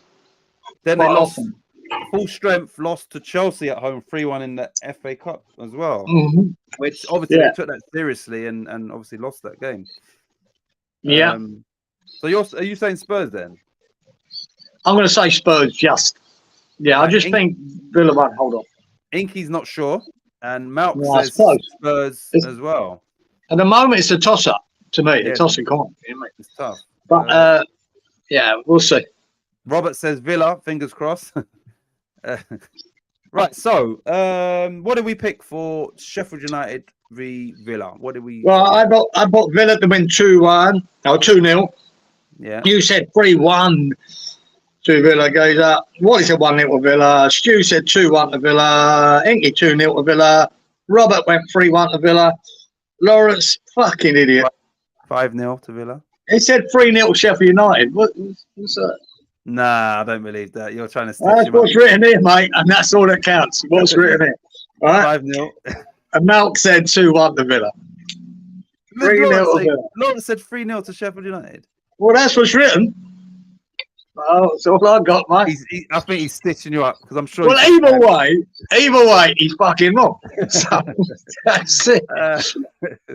Right. So, what's the next game on your list from last week? Right, Man U, West Ham. Right, Man United 3, West Ham 0. West Ham didn't. They played probably better than I thought we would. But ultimately, us two both said that. I think Kieran said 4-0 and I said 4-1 maybe anyway. But we both thought West Ham would get a 3-goal or 4-goal margin defeat, which happened. What's your thoughts on the game? I think we actually played better than I expected. I thought we'd be just fucking smashed and hammered. And, the actual 3-0, even though I did pick 4-0, was probably a bit unfair on us. We'd have chances, didn't take any. And I think they did. They were clinical in what they did. They weren't over great, but they were better. And we never deserved anything out of this game. Nope. But I think we actually played some decent football here and there, and create a couple of chances. We weren't good enough to take any. Yeah. So it was a better performance than I expected. But the result, was always never in doubt. I don't think we're ever going to get anything out of the game. Yeah. And they did. That's it, really. you want to keep talking, or should we just go to what we picked? Is there anything more to say? Or Yeah, there's not much more to say about that, mate. We lost. We lost, and it was quite predictable. Right, before we get to the scores, Lawrence says Giza is screwing me again. I agree with Absolutely. that. Better performance from the lads, says Robert, regarding West Ham. Lawrence, Yeah. sorry, mate, but the drugs though. Right, so what did we pick for that Right, game? I picked 4-0 to Man United. You put 4-1 to Man United. Wally went 1-0 West Ham. Stewie went 1-0. 2-2 said Inky. Robert a bit, fucking hell. Robert, the heart came in here. 3-1 to West Ham. Lawrence 3-2 to West Ham. Fucking idiot. What's the matter with you? And 2-1 to Malcolm. So, I was the only... I was the only one here. I win that round because I was the only one here that said West Ham wouldn't score. I got the margin right. We'd lose by 3. Yeah, you got the margin. We're clutching now, boy. And then Lawrence got the correct score, didn't he, again? So Lawrence. They got fuck all, mate. Mate, 3-2 to West Ham. Are you mental? Look, when Pakistan weren't playing, I knew we weren't creating shit. And we weren't scoring shit. We played bloody Johnson at the right wing. What? He done all right, actually, Johnson. He didn't do too bad. He done all right. He's delivering, balls into the box were terrible again, but he done all right. I mean, he looks happier in the midfield, doesn't he, playing around. And he's enjoying it, I think. And he was all right. I even switched him to the left near the end. Brought Kudos back over there. Yeah. But, yeah, I think it's time to sign that boy up if you want to keep him as a good squad player or find a place for money for him. Oh, yeah. You need to sign him back up again, though. Yeah. Otherwise, you're going to lose somebody would love to have him in their team. I think so. As a utility player that he is. Because he looks better in all the positions he plays rather than right back where he's meant to play. Exactly. Right. Is the next game on your list Chelsea or is it Bournemouth? Yeah, Chelsea Wolves. Right. Chelsea 2. Wolverhampton Wanderers 4. Chelsea. I got the Chelsea bit right. Chelsea. And then, they've gone to Villa and then beat them 3-1 in the FA Cup. I know it's another competition, but apparently that was their best performance of the season. But yeah, did you watch any of that game? Yeah, I did. I couldn't believe what I was seeing, to be honest, mate. Fucking hell, man. I can't believe you can't pick Chelsea. You just cannot pick Chelsea. I believe Chelsea on their day could go and beat Man City. Yeah. You know what I mean? And play brilliantly with the players and the squad they've got. But this game, honestly, fucking Wolves just done them. Just tore them apart in places. They were just embarrassing at the back. So to concede 4 goals at home to Wolves, that's and you got about £1 billion worth of talent on the pitch. Or in the squad anyway. My God. Right, so Robert's just pointed out the fact that before we get Lawrence says, Giza, the only thing you're winning is the loudest birds. Got them. Got them. Robert's pointed out that hat-trick by Cunha, right? So man, that boy is impressing me so much. That Cunha, man, he's so good. Where the fuck did he come from, man? Jesus. He's another one, mate. He ain't going to be at Wolves long. Every week I notice him. Yeah. And I go, he's a player, boy. Oh, yeah. They got him from Atletico Madrid. So, yeah. Can we have a guess as to who was the last person to score a Premier League hat-trick at Stamford Bridge? Shit. Someone's going to have to Google that because I don't know. But, yeah. Well, Drogba? Or something. You talk about the other team? Yeah, away. Yeah, who was the last person to score? Someone Google that, please, if you can find that out. Because he obviously Cunha's got a hat trick. I'm trying to think who would have been the last one. Like, did Salah ever? Or I'm trying to think. Yeah, who was the last person? And I wonder if it was a long time ago. Could be Harry Kane. Maybe. Oh, I don't know. It's unusual to get a hat trick away from home. What we're talking Wolves here. Yeah. He said Drogba as well. Drogba. Got a couple of hat tricks. But yeah, see if you lot can find the away hat-trick scorer. Yeah, like Chelsea, they're still in the FA Cup. Yeah. But they are, one sec, I'm just trying to see where they are in the league. They are 11th. That win put Wolves above Chelsea into 10th. So Chelsea are not in the top 10. It sounds bad, doesn't it? And there's only 15 games to go. So Chelsea are, let me do my maths, 12 points from the relegation zone. And they are 15 points from the top 4. So they're closer to relegation than the top 4, let alone the title. No, they're not getting.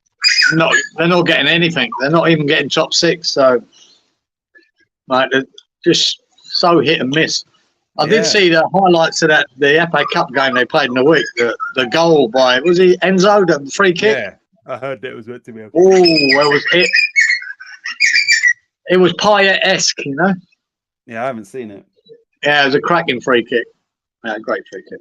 Well, and to make things worse in the Wolves game, Chelsea went 1-0 up after 19 minutes. So yeah, at home you've gone 1-0 up and you concede 4 goals after that. Right. Yeah, Cunha and Neto, really good, man. Really good. Look, see, I love this. Stewart's, and this is the thing. Kieran's the oldest swinger in town, but he pulls the birds still. Lawrence, yeah, he gets all the loud birds. Now, this was the last hat trick. I thought it'd be a while back. Carnu for Arsenal was the last hat trick. Remember when he done that celebration? I think with his boom. Yeah, I remember actually. Remember one of them was he went around the goalkeeper. Yeah, I remember that hat trick actually. That was a long. What year was that? That's what I'm saying. I knew it'd be quite. I thought it'd be a way back. Mount is laughing. Mason Mount. Oh, Robert's looking at maybe other hat tricks, but yeah, we're looking at opposition away teams, Robert. But yeah, Carnu for Arsenal, which would have been cool. Quite a long time ago. Yeah, Stu's right in a 3-2 win. Yeah, 3-2 win for the Gunners. Do you remember that Chelsea v Arsenal game where Carnu scored a hat trick? Yeah. No. 1999. 1999 that was. Jeez, I can't remember yesterday. Damn. 25 years. There you go. 25 years ago.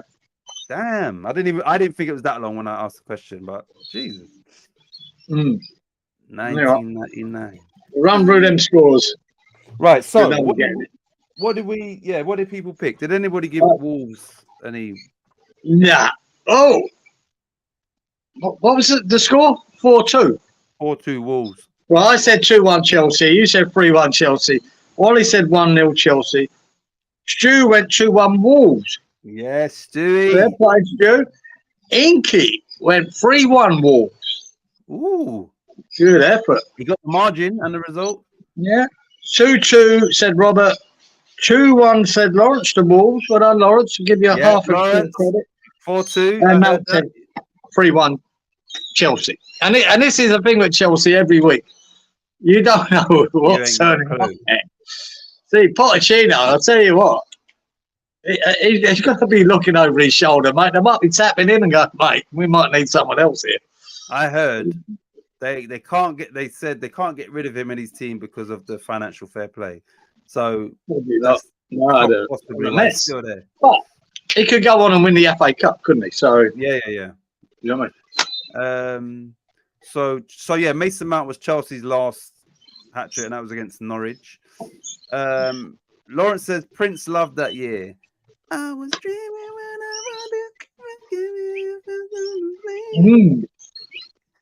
I don't know that.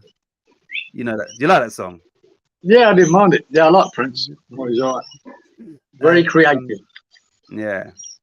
Right. So the next game should be Bournemouth Forest. Bournemouth won. Nottingham Forest won. Bournemouth were ahead in the 5th minute. Justin Kluivert. Hudson-Odoi scored in the 45th. Bournemouth Billion was sent off at 84. Anyway, 1-1. Who was at a better point for? Bournemouth or Forest? Yeah, Forest probably, mate. It's an away point. Yeah. You know, when you're down the bottom half table, any point away from home is a good point. Yeah. regardless, you know. So I think it's a good point for them. It was a very boring game from what I remember. It was really, I can't remember that it being that exciting. No, it was. It was crap. It was really boring to watch. So I've got a feeling I don't know that someone would have picked 1-1 for this game. So this might be the game that somebody has a chance, because all the other games, a lot of goals. And just before you read that out, Kieran, yeah, one sec.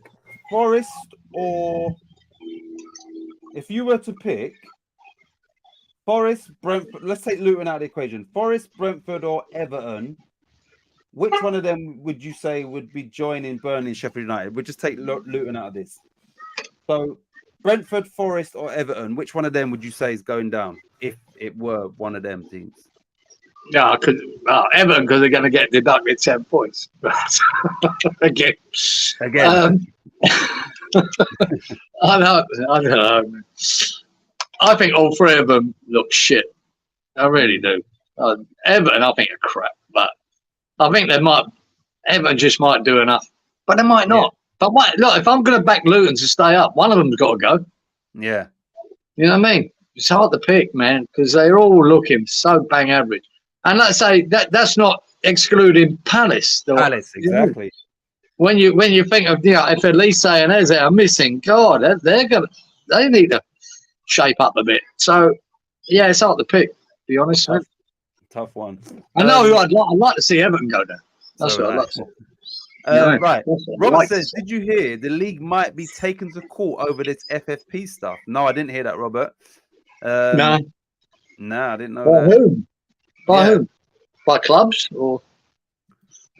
Thinking the same as you, Lawrence. Lawrence says, this one here, looking back at my records, I got this one. Right. So what did we pick for Bournemouth 1, Forest 1? What did we pick? Somebody must have picked 1-1. I said 2-0 to Bournemouth. You said 2-0 to Bournemouth. Wally said 1-0 to Bournemouth. Stewie, my man, Stu, got 1-1. Yes. Bournemouth. Bang. Bang. Thanks to lead. Inky said 2-0 to Bournemouth. Robert said 3-1 to Bournemouth. Lawrence, mate, you got the result, but not the score. Lawrence said 2-2. He said 2-2, and Malk said 3-0 to Bournemouth. So, no. Well done, Stuart. So, Stuart and Lawrence. The only result right so far. No, Lawrence has got them all right. Lawrence said 1-1 as well. Oh, yeah. Apart from that bullshit. Yeah. Well done, Stuart. I knew. I thought that of all the games, somebody must. Yeah, that's one. Someone could have that. Yeah, exactly. Yeah. Bloody hell. Okay, right. So we should have 2 more games. Is it Arsenal, isn't it? Arsenal, Liverpool. Yep. Arsenal 3, Liverpool 1. This was a game that Arsenal needed to win to stay in that title race. Otherwise, it would have been an 8-point gap between them and Liverpool. Yeah. Once again, did you watch the game? Any thoughts on that game? Yeah, I did, mate. I watched it, and Arsenal completely dominated most of the game, to be fair. Yep. I couldn't believe it, actually. I was surprised that Liverpool, they weren't that good. And especially the form they've been in. They've been the informed team, Liverpool. And to go there, I thought Arsenal had the tactics right. I thought their energy was right. I mean, the first half, they absolutely dominated it. Right to the end of the first half, and they gave away a stupid goal. Yeah, that was a calamity. It was a calamity, mate. Absolute calamity. Not as bad as the other calamity that was coming later. They returned the favour, didn't they? Yeah. But, they should have been at least 1-0 up at half-time, Arsenal. But they found themselves 1-1, and I thought, when the second half comes out, this is where you'll find where Arsenal are. Because I thought they'd start panicking because, like I say, they've done everything right in the first half and ended up 1-1. Shouldn't have been. Yeah. And but they continued how they were in the first half. In the second half, Arsenal, I thought they were far the better team. Ended up getting 2 goals. One was, again, another calamitous. You wouldn't believe it, would you? Fucking Van Dijk and the goalkeeper, right? The two players I think they brought in that secured them getting a Premier League and a Champions League. The two of them fucked right up and gave them and gifted them a goal. Exactly. Funny as fuck. But they deserved it, Arsenal. They deserved the win. by far. Liverpool are never in that game.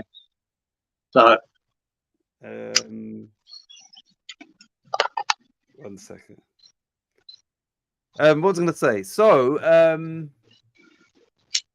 how much of the game did you watch?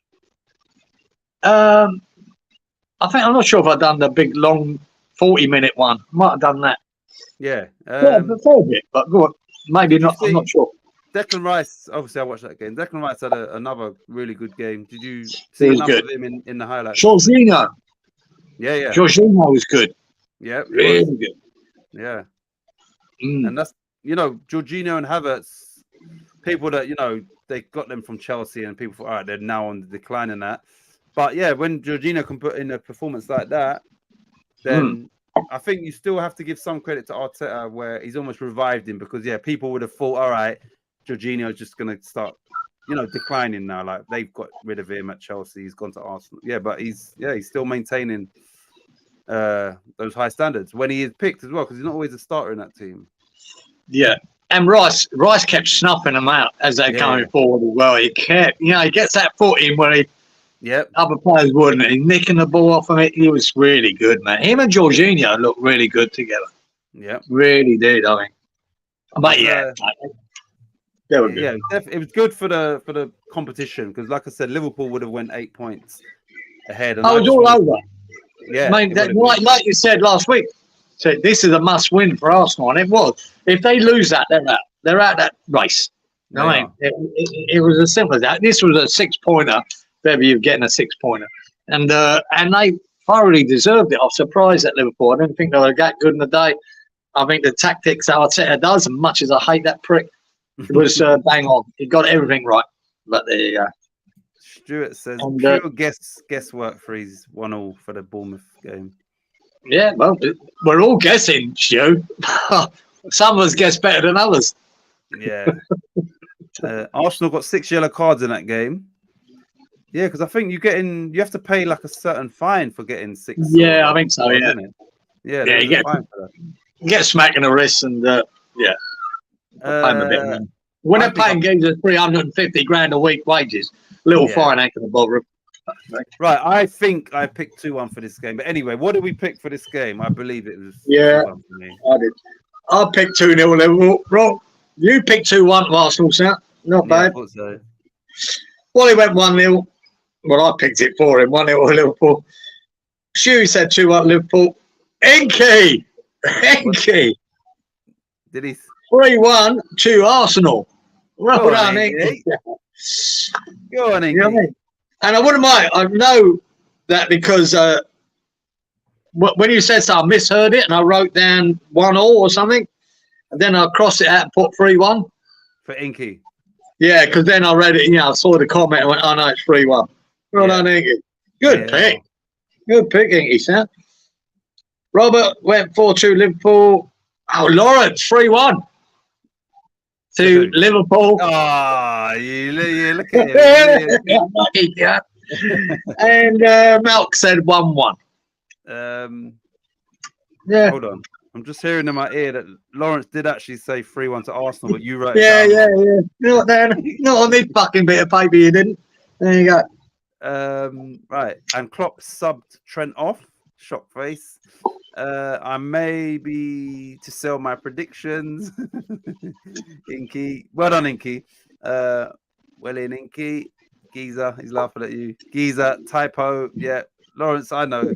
Typo. There's no type in here, guys. Old-fashioned writing. Right. So the last game was Brentford at home to Man City, which ended 3-1 to Man City. Fuck up. All right, bollocks. See, this is my chance, all right? And Foden hat-trick, by the way. Yep. They gave a stupid goal away, didn't they, Man City, when it was all over? Because I had Man City to win it 3-0. No, Man City was 1-0 down. Oh, were they? I was thinking the same. I was thinking another game. Mope scored in the 21st minute. Oh, man, he was at it again, wasn't he, Mope? He was winding up Walker. But I didn't understand. I watched a bit of Talk Sport, and Mope was in his ear roll, and he went mental, didn't he? Carl Walker. What was in the papers over there? What was in the papers about Walker? I didn't know. I didn't know the context. So apparently he's been with his childhood sweetheart for a long time. They got 3 kids, I think. He was seeing some woman who, I don't know if her sister's from reality TV or whatever, but got her pregnant. She had a child. He then had she's pregnant again, right? I think he then got married. Once his wife found out, I think she's thought, I don't think so, mate. We're getting married. So he's got married in between the first child. And so he said he was going to potentially move to Bayern because of all of this. And he's just an idiot. Like, you just got yourself into some stupidness because you can't. So that's what's going on with it. And it's at the minute, it's all in the papers and all of the media and that. Like, him and this. So Lauren. He got caught out with another bird and made her pregnant. Is that twice? The same one twice. So nice. And then, nice. Not one mistake. Twice. Yeah. Brilliant. Yeah. And like I said, my wife told me that because she's more like she's now, because it's in the media. She said that him and the girl he's been with for years, they were never married. But they've since got married since he had the first kid. So she's probably just wised up. They've done it again. Yeah. So. Oh my God! No, fuck knows what a moped said to him, but I got him going. Yeah. Oh man, it's 2 weeks of the trot, man. Moped has been winding the shit up out of everyone. Yeah, he's a horrible little fucker, but I like him. Yeah. Funny. Mate, if you're that stupid in your private life, you know it's going to get public for one. Yeah, exactly. Right? And then if you're doing interviews and shit about it, what do you expect on a football pitch? Exactly. You think no one's going to use that? You think no one's going to use that? Oh, poor old you, Carl. Fuck we off. won't say nothing. No, you're an idiot. Yeah, Such an idiot. And then you go crying to the linesman and the referee, you fucking wuss. Yeah. Shut the fuck up. Just get on with it and take it, you fucking idiot. Yeah. Anyway, that's just my opinion. Well, Phil Foden got a hat-trick. Now, if you were the England manager, would he be in your team and where would he be playing in that starting team? Oh, well, he's definitely in the squad, Geezer. About that. Yeah, look. You have to, I don't know. You've got to find a place for him in England. You'd think so. Like I say, I don't. I'm so disillusioned with that England team and that idiot Southgate. I don't think about it that much now, Titch, you know what I mean? Yeah. Don't think about it. I don't fucking care, to be honest. Because you've got Southgate in charge. And like you said, he's going over to fucking Amsterdam to watch Henderson. Yeah. I mean, that says it. It says it all. So, that he's in his plans for this Euro. So, fuck me, swinging. So, no, I don't really care. Should he be in it? Of course he should. Yeah. Man, the boy's dynamic. He's a great finisher. He's fast. He's quick. Everything about it is what you want. What you've got so much to choose from, though. What you got to look at the team you want to put out and how do you fit him in with others? Yeah. Does Madison get a shout? Does Grealish get a shout? You know what I mean? You'd have to be managing that team or that squad of players. I think what works best. Yeah. But like I said, I sort of lost interest with Southgate because he's just such a wanker.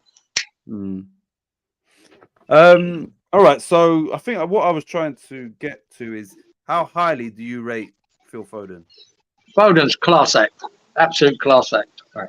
And I rate Pep more so because the way he's brought him on over the years, how he's used him sparingly to start with, and you saw glimpses how good he was, and you go, my God, he should be starting every week. Klopp's going, nah, not yet. Not yet. Slowly, catchy monkey. And then he does what he does. And then you see games like this where you see his true quality. And, Sorry to cut you. What I was going to say is, and I want Stuart or Robert or whoever to Google it, how many goals do you think he scored in his career? Seeing as he's not a striker. I ain't got a clue.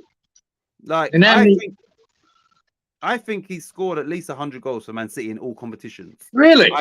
I believe so. I could be wrong, but I've got a feeling he scored close to 100 goals. I doubt it.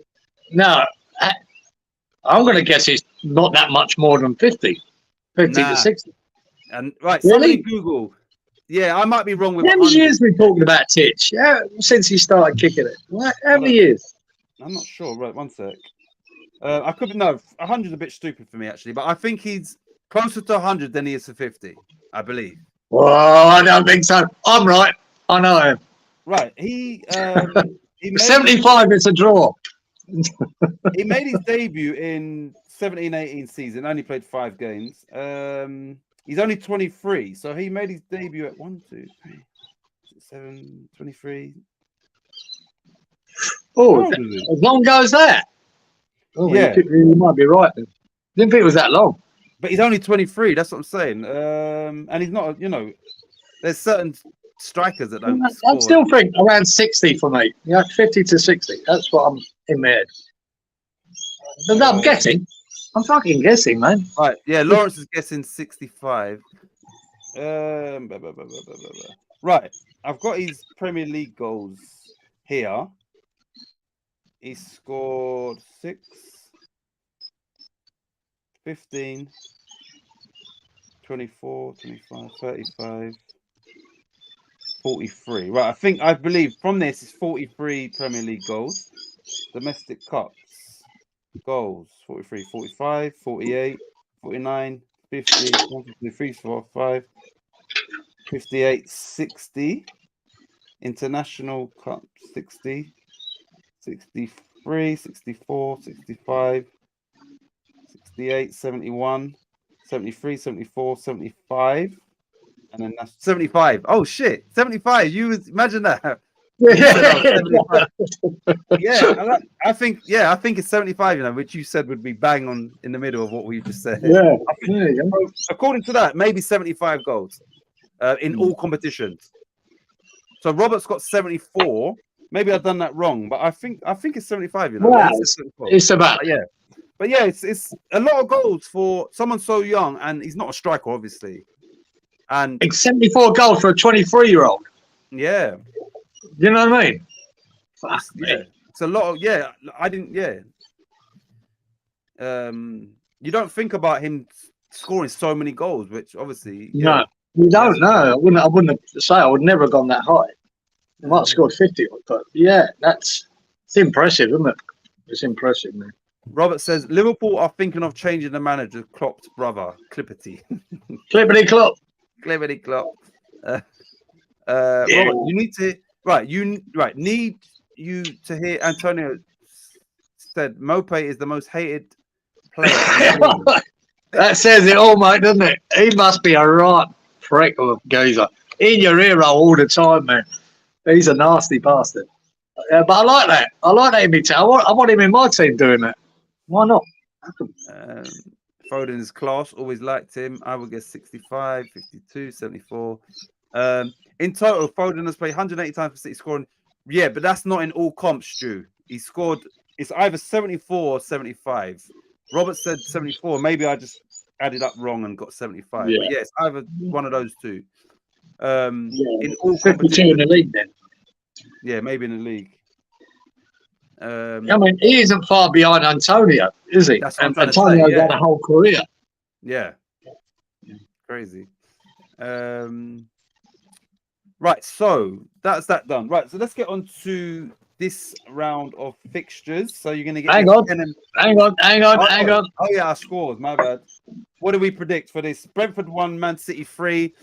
What do we predict? Yeah, I went 3-0 to Man City. Almost. 4-1, you said. Unlucky. Close. Almost. 1-0 said Wally. What was the score? 3-1 to Man City. Fucking wanker. Stewie, boy. In there. Stewie, boy. We call him, instead of Stu. Fucking Wally.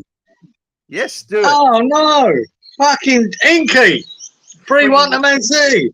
These Leeds 2 on the top from Inky. The Leeds 2 on the drop. I've got correct scores. Fucking 2 on the trot, Inky. That's rare in this. Well done. Oh, the Leeds boys are doing better this week, boy. Yep. Robert unlucky. He said 4-1 to Man City. Yeah, as did Lawrence. 4-1 to Man City. No, Lawrence said 3-1. And Malk 3-1 to Man City. Another Leeds boy. Leeds. Fucking hell, the Leeds boys cleaned up there. Did they know something? Did they know something we didn't? Fucking. Oi, and don't forget, we've got the Plymouth Leeds game. Oh, all right, yeah. So Inky says it's 74. I was thinking about 45. Yeah, so I must have just added up wrong. I was just counting off this thing. Yeah. So 74 goals. Stuart, Inky, Stu and Inky, Leeds playing better football too, brother. They are.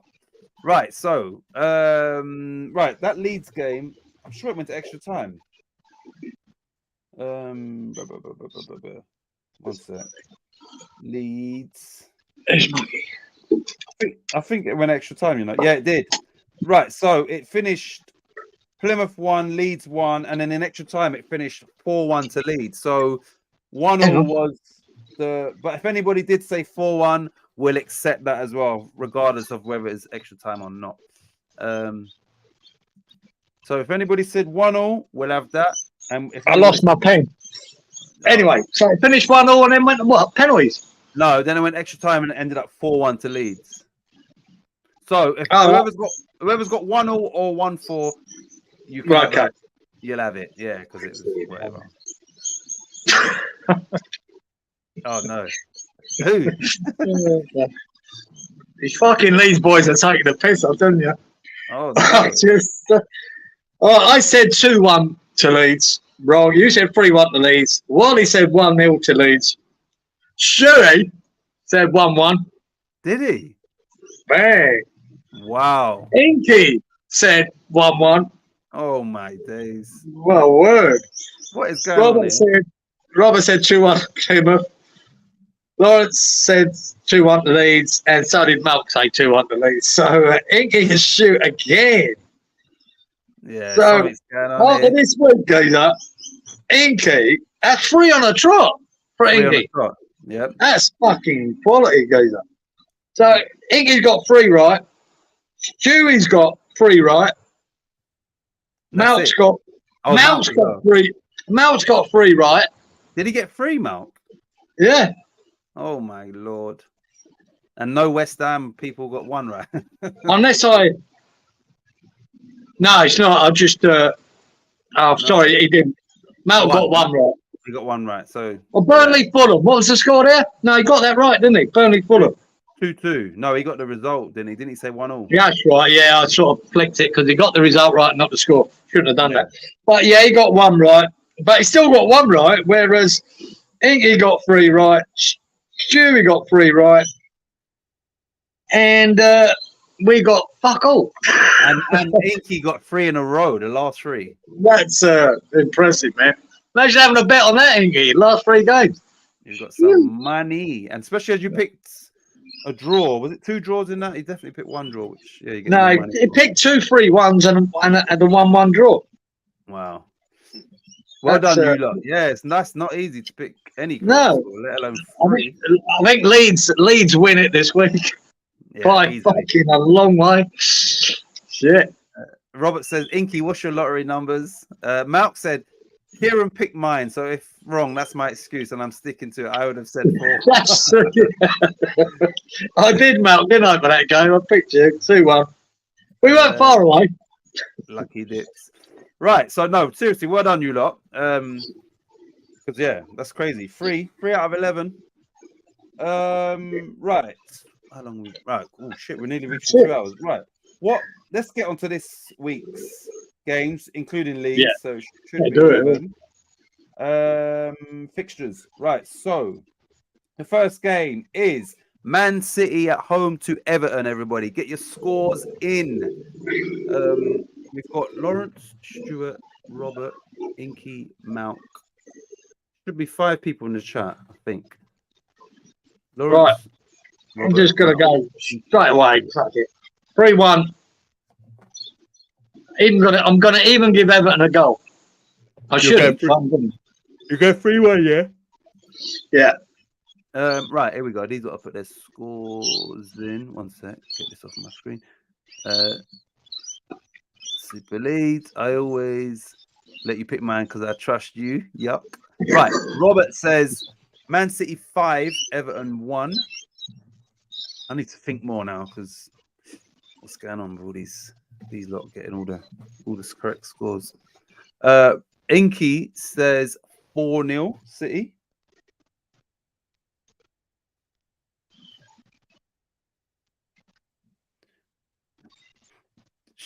Remember, we need to look at what Inky and Stuart are saying. Yeah, I know. Yeah, I should have waited. Stuart says 3-0 Man City. Lawrence has done the smart thing, and he's looked at Inky 3 in a row, and he said, "Yeah, I'm gonna have a 4-0 as well." Malk Malk ain't picture, has he? So it's me and Malk. No. Right. Man City, Everton, 4-1. I'm saying 4-1 City. Oh, Malk, it's Man City v Everton. Man City at home. What game? I was on the phone. Yeah, just wait for Malk. Man City at home to Everton.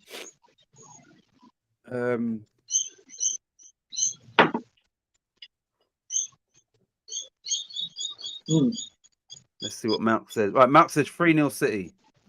Same as Stuart. Right. Yeah. The next game is Fulham. Wolves. No. Go Wolves. Huh? Wolves, Brentford. Oh. I written down the way they came up on my what's the name. All right, you got it ready, yeah? All right, cool. Who's it? Wolves, Brentford. Wolves v Brentford. Everybody. Wolves who've just gone away to Chelsea and beat them 4-0. Brentford lost at home to Man City. Wolves, Brentford. It's a tricky one, that. Yeah, it is. I'm gonna go 3-1 to Wolves. I was gonna say 2, but I'm saying 3-1 Wolves. I'm going 2-0 Wolves. Right. Robert is saying 2-2.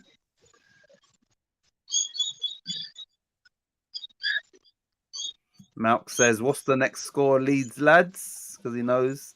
Yeah, this is what I was gonna pick. I was gonna say 2-1, but I'm sticking with the 3-1. Stuart saying 2-1 Wolves. Right, something dodgy's going on here, Kieran. Right, Lawrence has said 3-2 to Wolves. Yeah. Yeah. But then Malk and Inky have got the same score as Stuart, 2-1. So I want to know what's going on. What's going on here? We'll have a little investigation.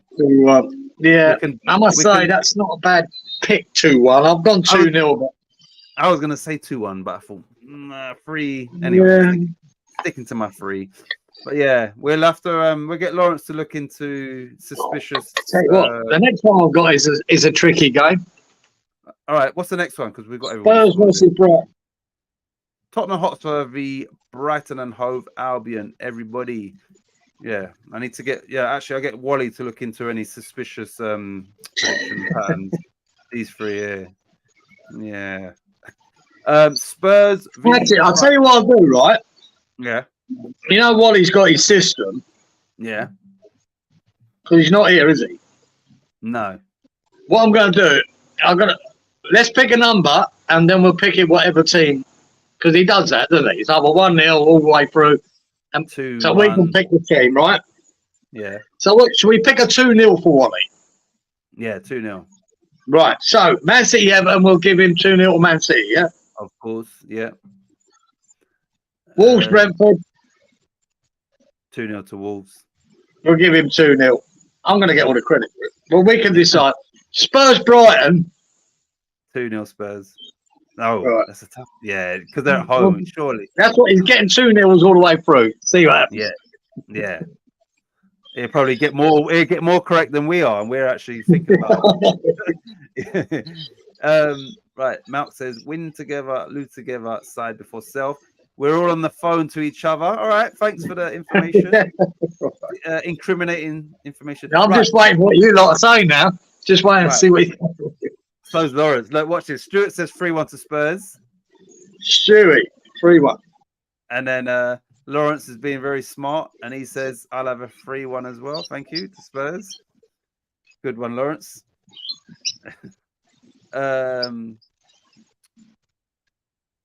Inky says 2-0 to Spurs.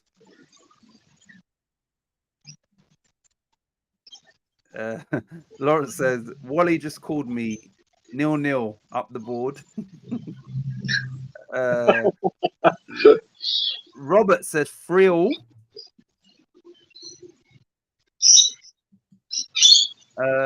No, Mark, you ain't missed it because I ain't said mine yet. So Mark, it's Spurs v Brighton. That's me and no, and Kieran ain't said his yet either. Yeah, I'm gonna go 4-2 to Spurs. Damn. Yeah. I'm going out there now, some of these scores. I'm not getting, even when I'm thinking about them, you know, put sensible scores, they're not working. Yeah, it's not working. It's not working. What am I going to do here? Jeez. Let me think not sensible as well. I'm going to go Spurs 2, Brighton 3. Right. Just milk. Yeah, just milk. Did you say 2-0 Inky? Just checking. Oh, Malk's saying 3-2 to Spurs. So he's going the opposite way of me. Yep. All right. So that's everybody's locked in. Right. What's the next game? Luton, Sheffield. Ooh. Both promoted teams. Oh, that's a game.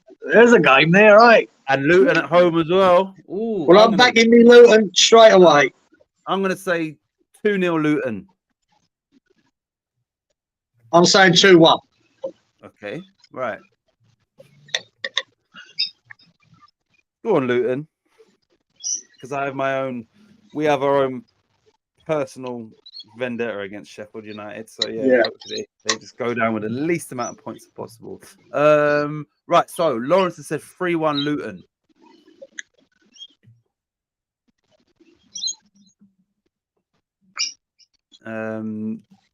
Robert says 3-0 Luton.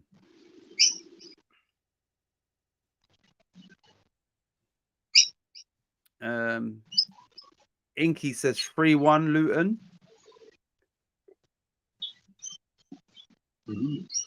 Stuart is clearly copying me after my fantastic week this week and his terrible week. Stuart is also saying 2-0. And Malk says he's going to be different. He said 1-1. That's different. That could be too. Mate, the bottom of the table clash. And they'll be sitting really deep. Careful, that 1-1 could be a scoreline. Did you pick Kieran? Yeah, I said 2-1 to Luton. Oh, yeah. And Wally's gone 2-0 Luton.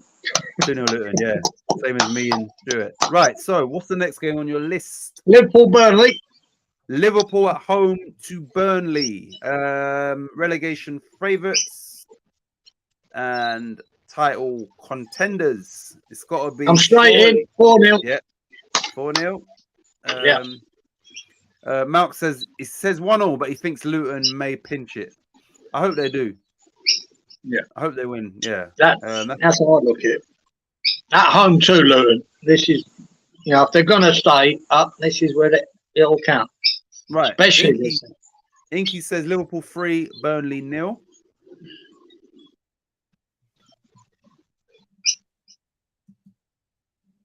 Robert says Liverpool 3, Burnley 1.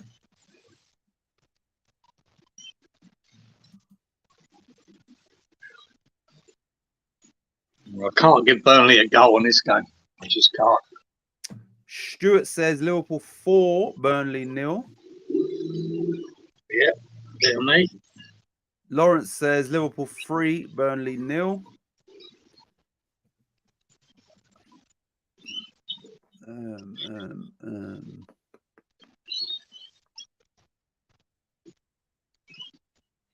I'm gonna go. It's just me and Mount. Did you pick yours, Kieran? You said 4-0, innit? 4-0. Yeah, I'm gonna go. I'm gonna go Liverpool 6, Burnley 1. Fucking beauty. Yeah, I'm just like, yeah. Everything else is not working. Let me just go a bit extreme. Extreme is giving them a goal, and 6 goals is extreme. We're waiting just on Mount for this game. 1, 2, 3, 4. Oh no, Mount said, here we go. 4-1. Liverpool 4, Burnley 1. Yes, Inky, I'm just going to try do something different because clearly it's not working, is it? But yeah, you know, Liverpool could turn them over at Anfield as well. Yeah, mate, they'll be hurting after losing to Arsenal. They might want to make a bit of a statement. Yeah, at Burnley's expense. Burnley like Fulham, letting goals. Bournemouth. Fulham v Bournemouth. I was thinking they played already. Who did Fulham? Oh no, they played Fulham the other day. All right, Fulham at home to Bournemouth. Fulham v Bournemouth. Fulham v Bournemouth. I'm going to go straight in 1-1. Okay. Writing mine in slow motion. That's why the delay. Don't worry, Mark. No problem. Lawrence says 2-2. Fulham v Bournemouth. Fulham v Bournemouth. Fulham v Bournemouth. Who said that, Lawrence? 2-2. Yeah, I'm going to go with 2-2 as well, you know. Yeah, I'm going to go 2-2. Oh, shit.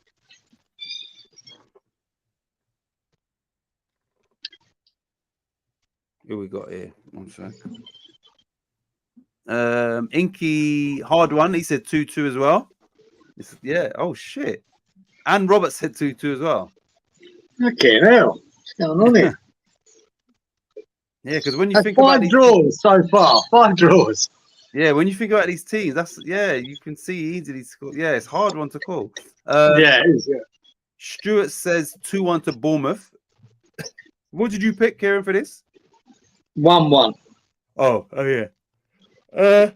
You know, Lawrence says I should be in Vegas, and then look, Malk says 2-2 was going 1-1, but Kieran picked and he's crap, so he's also going 2-2.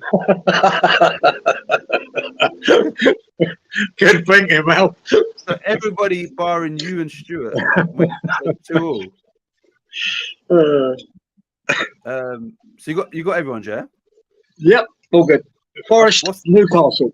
Nottingham Forest at home to Newcastle. Forest are getting closer and closer to the relegation zone. Newcastle still conceding a lot of goals. It's another tough one. Tough one because Newcastle, the injuries they've had have made a difference to them. And Forest, since they've been back in the Premier League, the home game for them is normally an advantage. Right, Lawrence has gone straight in there. He said Forest 1, Newcastle 3.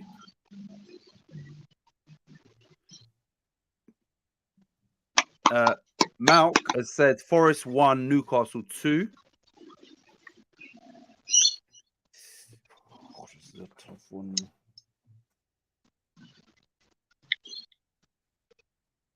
I'm going. Yep. 2-2. 2-2. Sure. It says Forest 1, Newcastle 3. 1 sec.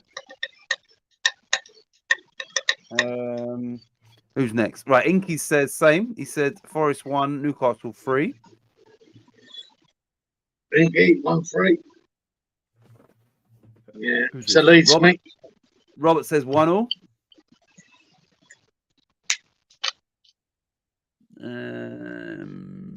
Oh God. To shoot. I'm gonna go.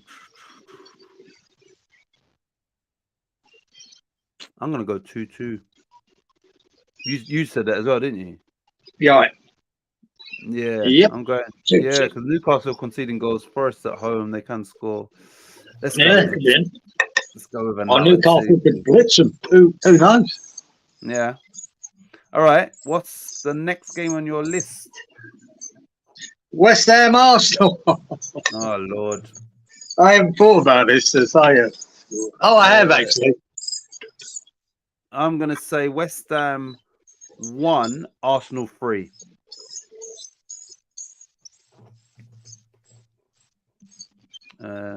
Forest okay at home. Yeah, they are. I'm going to go with the prediction I said the other day. I popped onto them Aussie boys in here in Brisbane. Yeah. And I just put one comment on there, said, mate, we're going to get slapped 3-0. Yeah. So I'm sticking with that. We're going to lose 3-0. All right. Lawrence has said 1-1.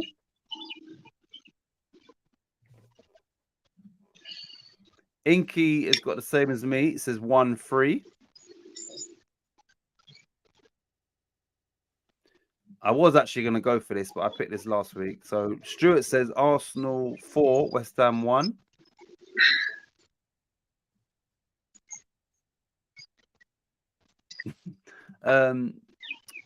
Roberts, I hope you're right, Robert. Robert says West Ham 2, Arsenal 1.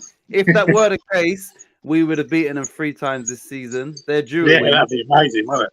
That would be fucking amazing. Yeah. Mate, like I said, we done it. We fucked them last year when we beat them with their running. We really did. It was serious. And this year, if we beat them this weekend, like they had to beat Liverpool, they have to beat us. Yeah. And if we done them this week, honestly, it'd ruin their title chances, I think. So it's a must win for them. Yeah. They've got about 4 games up until they meet Man City, and they have to win all 4 till they play Man City. Have to. Yeah. So if we took points off from here, mate, it'd be disastrous for them. And they have to really beat Man City, because Man City, if they win their games in hand, so they do kind of need to win or draw that game, as well as winning the games leading up to it. Right. Malk says 0-12, upset Lawrence. Then he says 20-2, really? West Ham 20. Then he said, oops, he meant 2-2. So he's going West Ham 2, Arsenal 2. 2-2. I'll take that result, boys. Yeah, I'll take anything.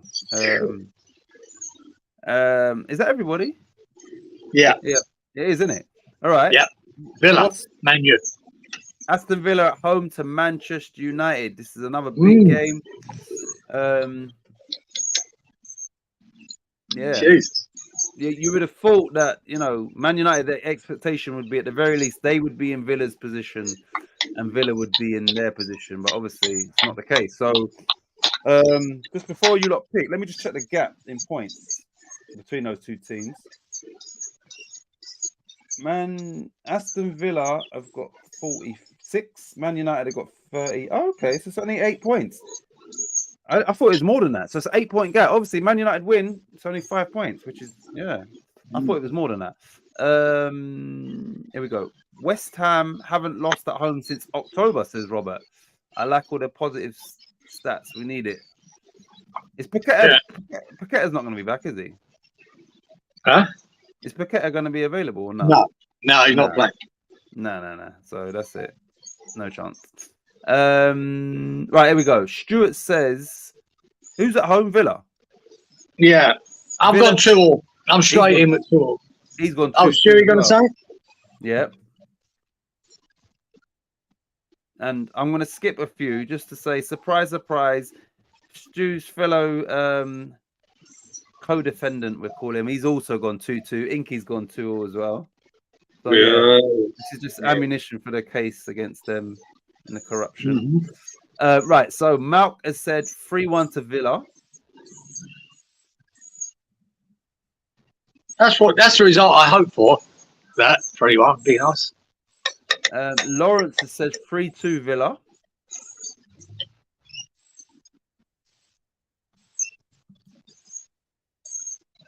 And Robert has also gone 3-2 Villa. So the West Ham boys are sticking together with their scores, seeing as the Leeds ones are teaming up.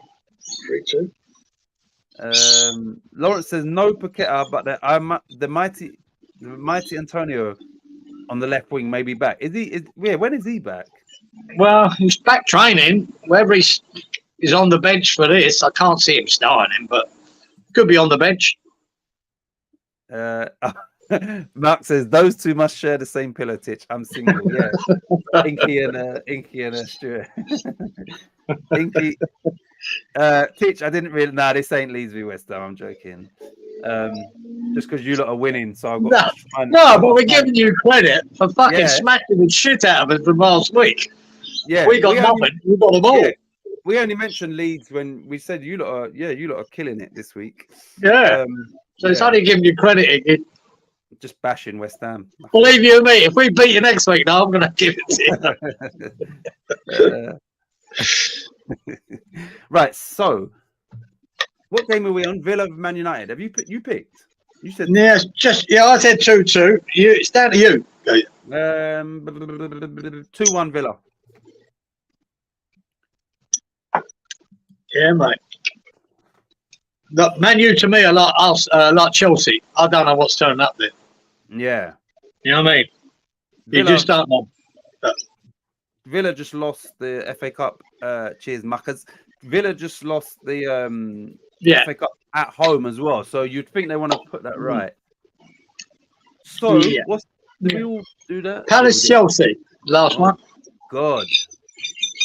Final game, Crystal Palace v Chelsea, which could be a Palace lost their so-called derby 4-1. Are they going to show? They haven't got Elise. They haven't got Eze, I don't think. I'm straight in. Go on then. 3-0 to Chelsea. I thought you were going to say that. But I'm going to give Palace a goal. I don't know what I'm picking yet. I think they will score. I'm going to go Palace 1, Chelsea 3. Which is right. So I didn't realize this. Lawrence and Stuart are also going with 3-1 Chelsea. Right. Lawrence and Stuart. 1, 3. 1, 3. Right. Is this true? Robert says Antonio transfer to a team in Brazil broke down because he failed a medical. Was he going to go Brazil? I don't know. Robert. Bloody hell. Yeah. He's laughing though. Lawrence is laughing. So yeah, I can't imagine him going to Brazil. Right. Robert says, who's playing again? Oh, Chelsea. He's saying Chelsea to win 4-0. Malk says 1-1. Oh no, we got one more game. We got the Leeds game after this. Is that everybody? No, Inky. Just ink stuff. And then let me get Leeds. Come on. Leeds. You know what? Is it any coincidence, yeah? Is it any coincidence that the top 3 in the championship are Leicester, Southampton, and Leeds?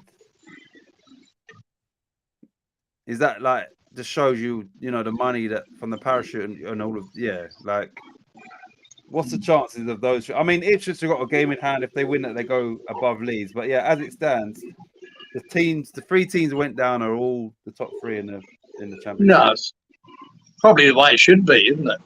Yeah, because of the rewards. Right, so let's get Inky's one. Chelsea will be saving themselves for the cup final against Leeds. So he's saying Chelsea 1-2. Who are they playing again? Palace. Yeah, Palace 1, Chelsea 2. Yeah. 1-2.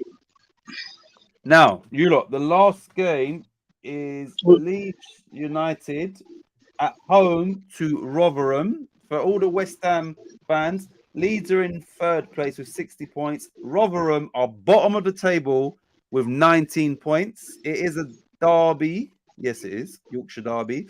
And let me just check Rotherham away. Leeds at home. They haven't lost since a friendly in Monaco. They haven't lost all season at home. And Rotherham away haven't won since Lincoln v Rotherham. Must be a cup or a friendly. They haven't won away this season, and Leeds haven't lost at home this season. So yeah, 4-0. I don't know, but 4-0. I'm going straight in. Right. Lawrence says 2-0 to Leeds. Lawrence 2-0. Right. Robert says, according to West Ham Zone, he was going to Gremio. I know the team, I just don't know how to pronounce it. Really? Yeah. Wow. Stuart says 3-0 to Leeds.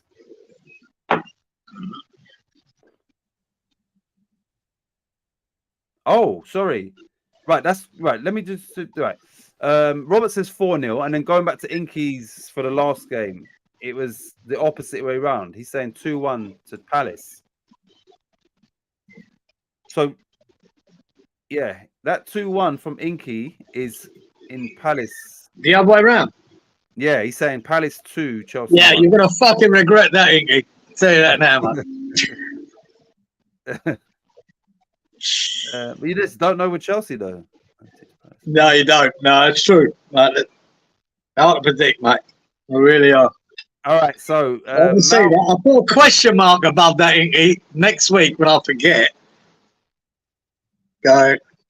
right, Mount is telling you to pick Leeds score for him. Who ain't picked yet for Leeds? Right, I've gone a bit. Yeah, I'm gonna go 3-0 for you, Mel. 3-0 to Leeds. I've gone 4-0. I might be a bit ambitious. I'm going to give you 3-0. Right, give you boys a chance. Right, Inky, are you picking? Wait, hold on a minute. Yeah, Inky for the Leeds game and yourself. Right, after looking at that, Rotherham are shit. Yeah, I'm gonna say Leeds 5. Rotherham, is it 1 or 0? I'm gonna go 1. 5-1.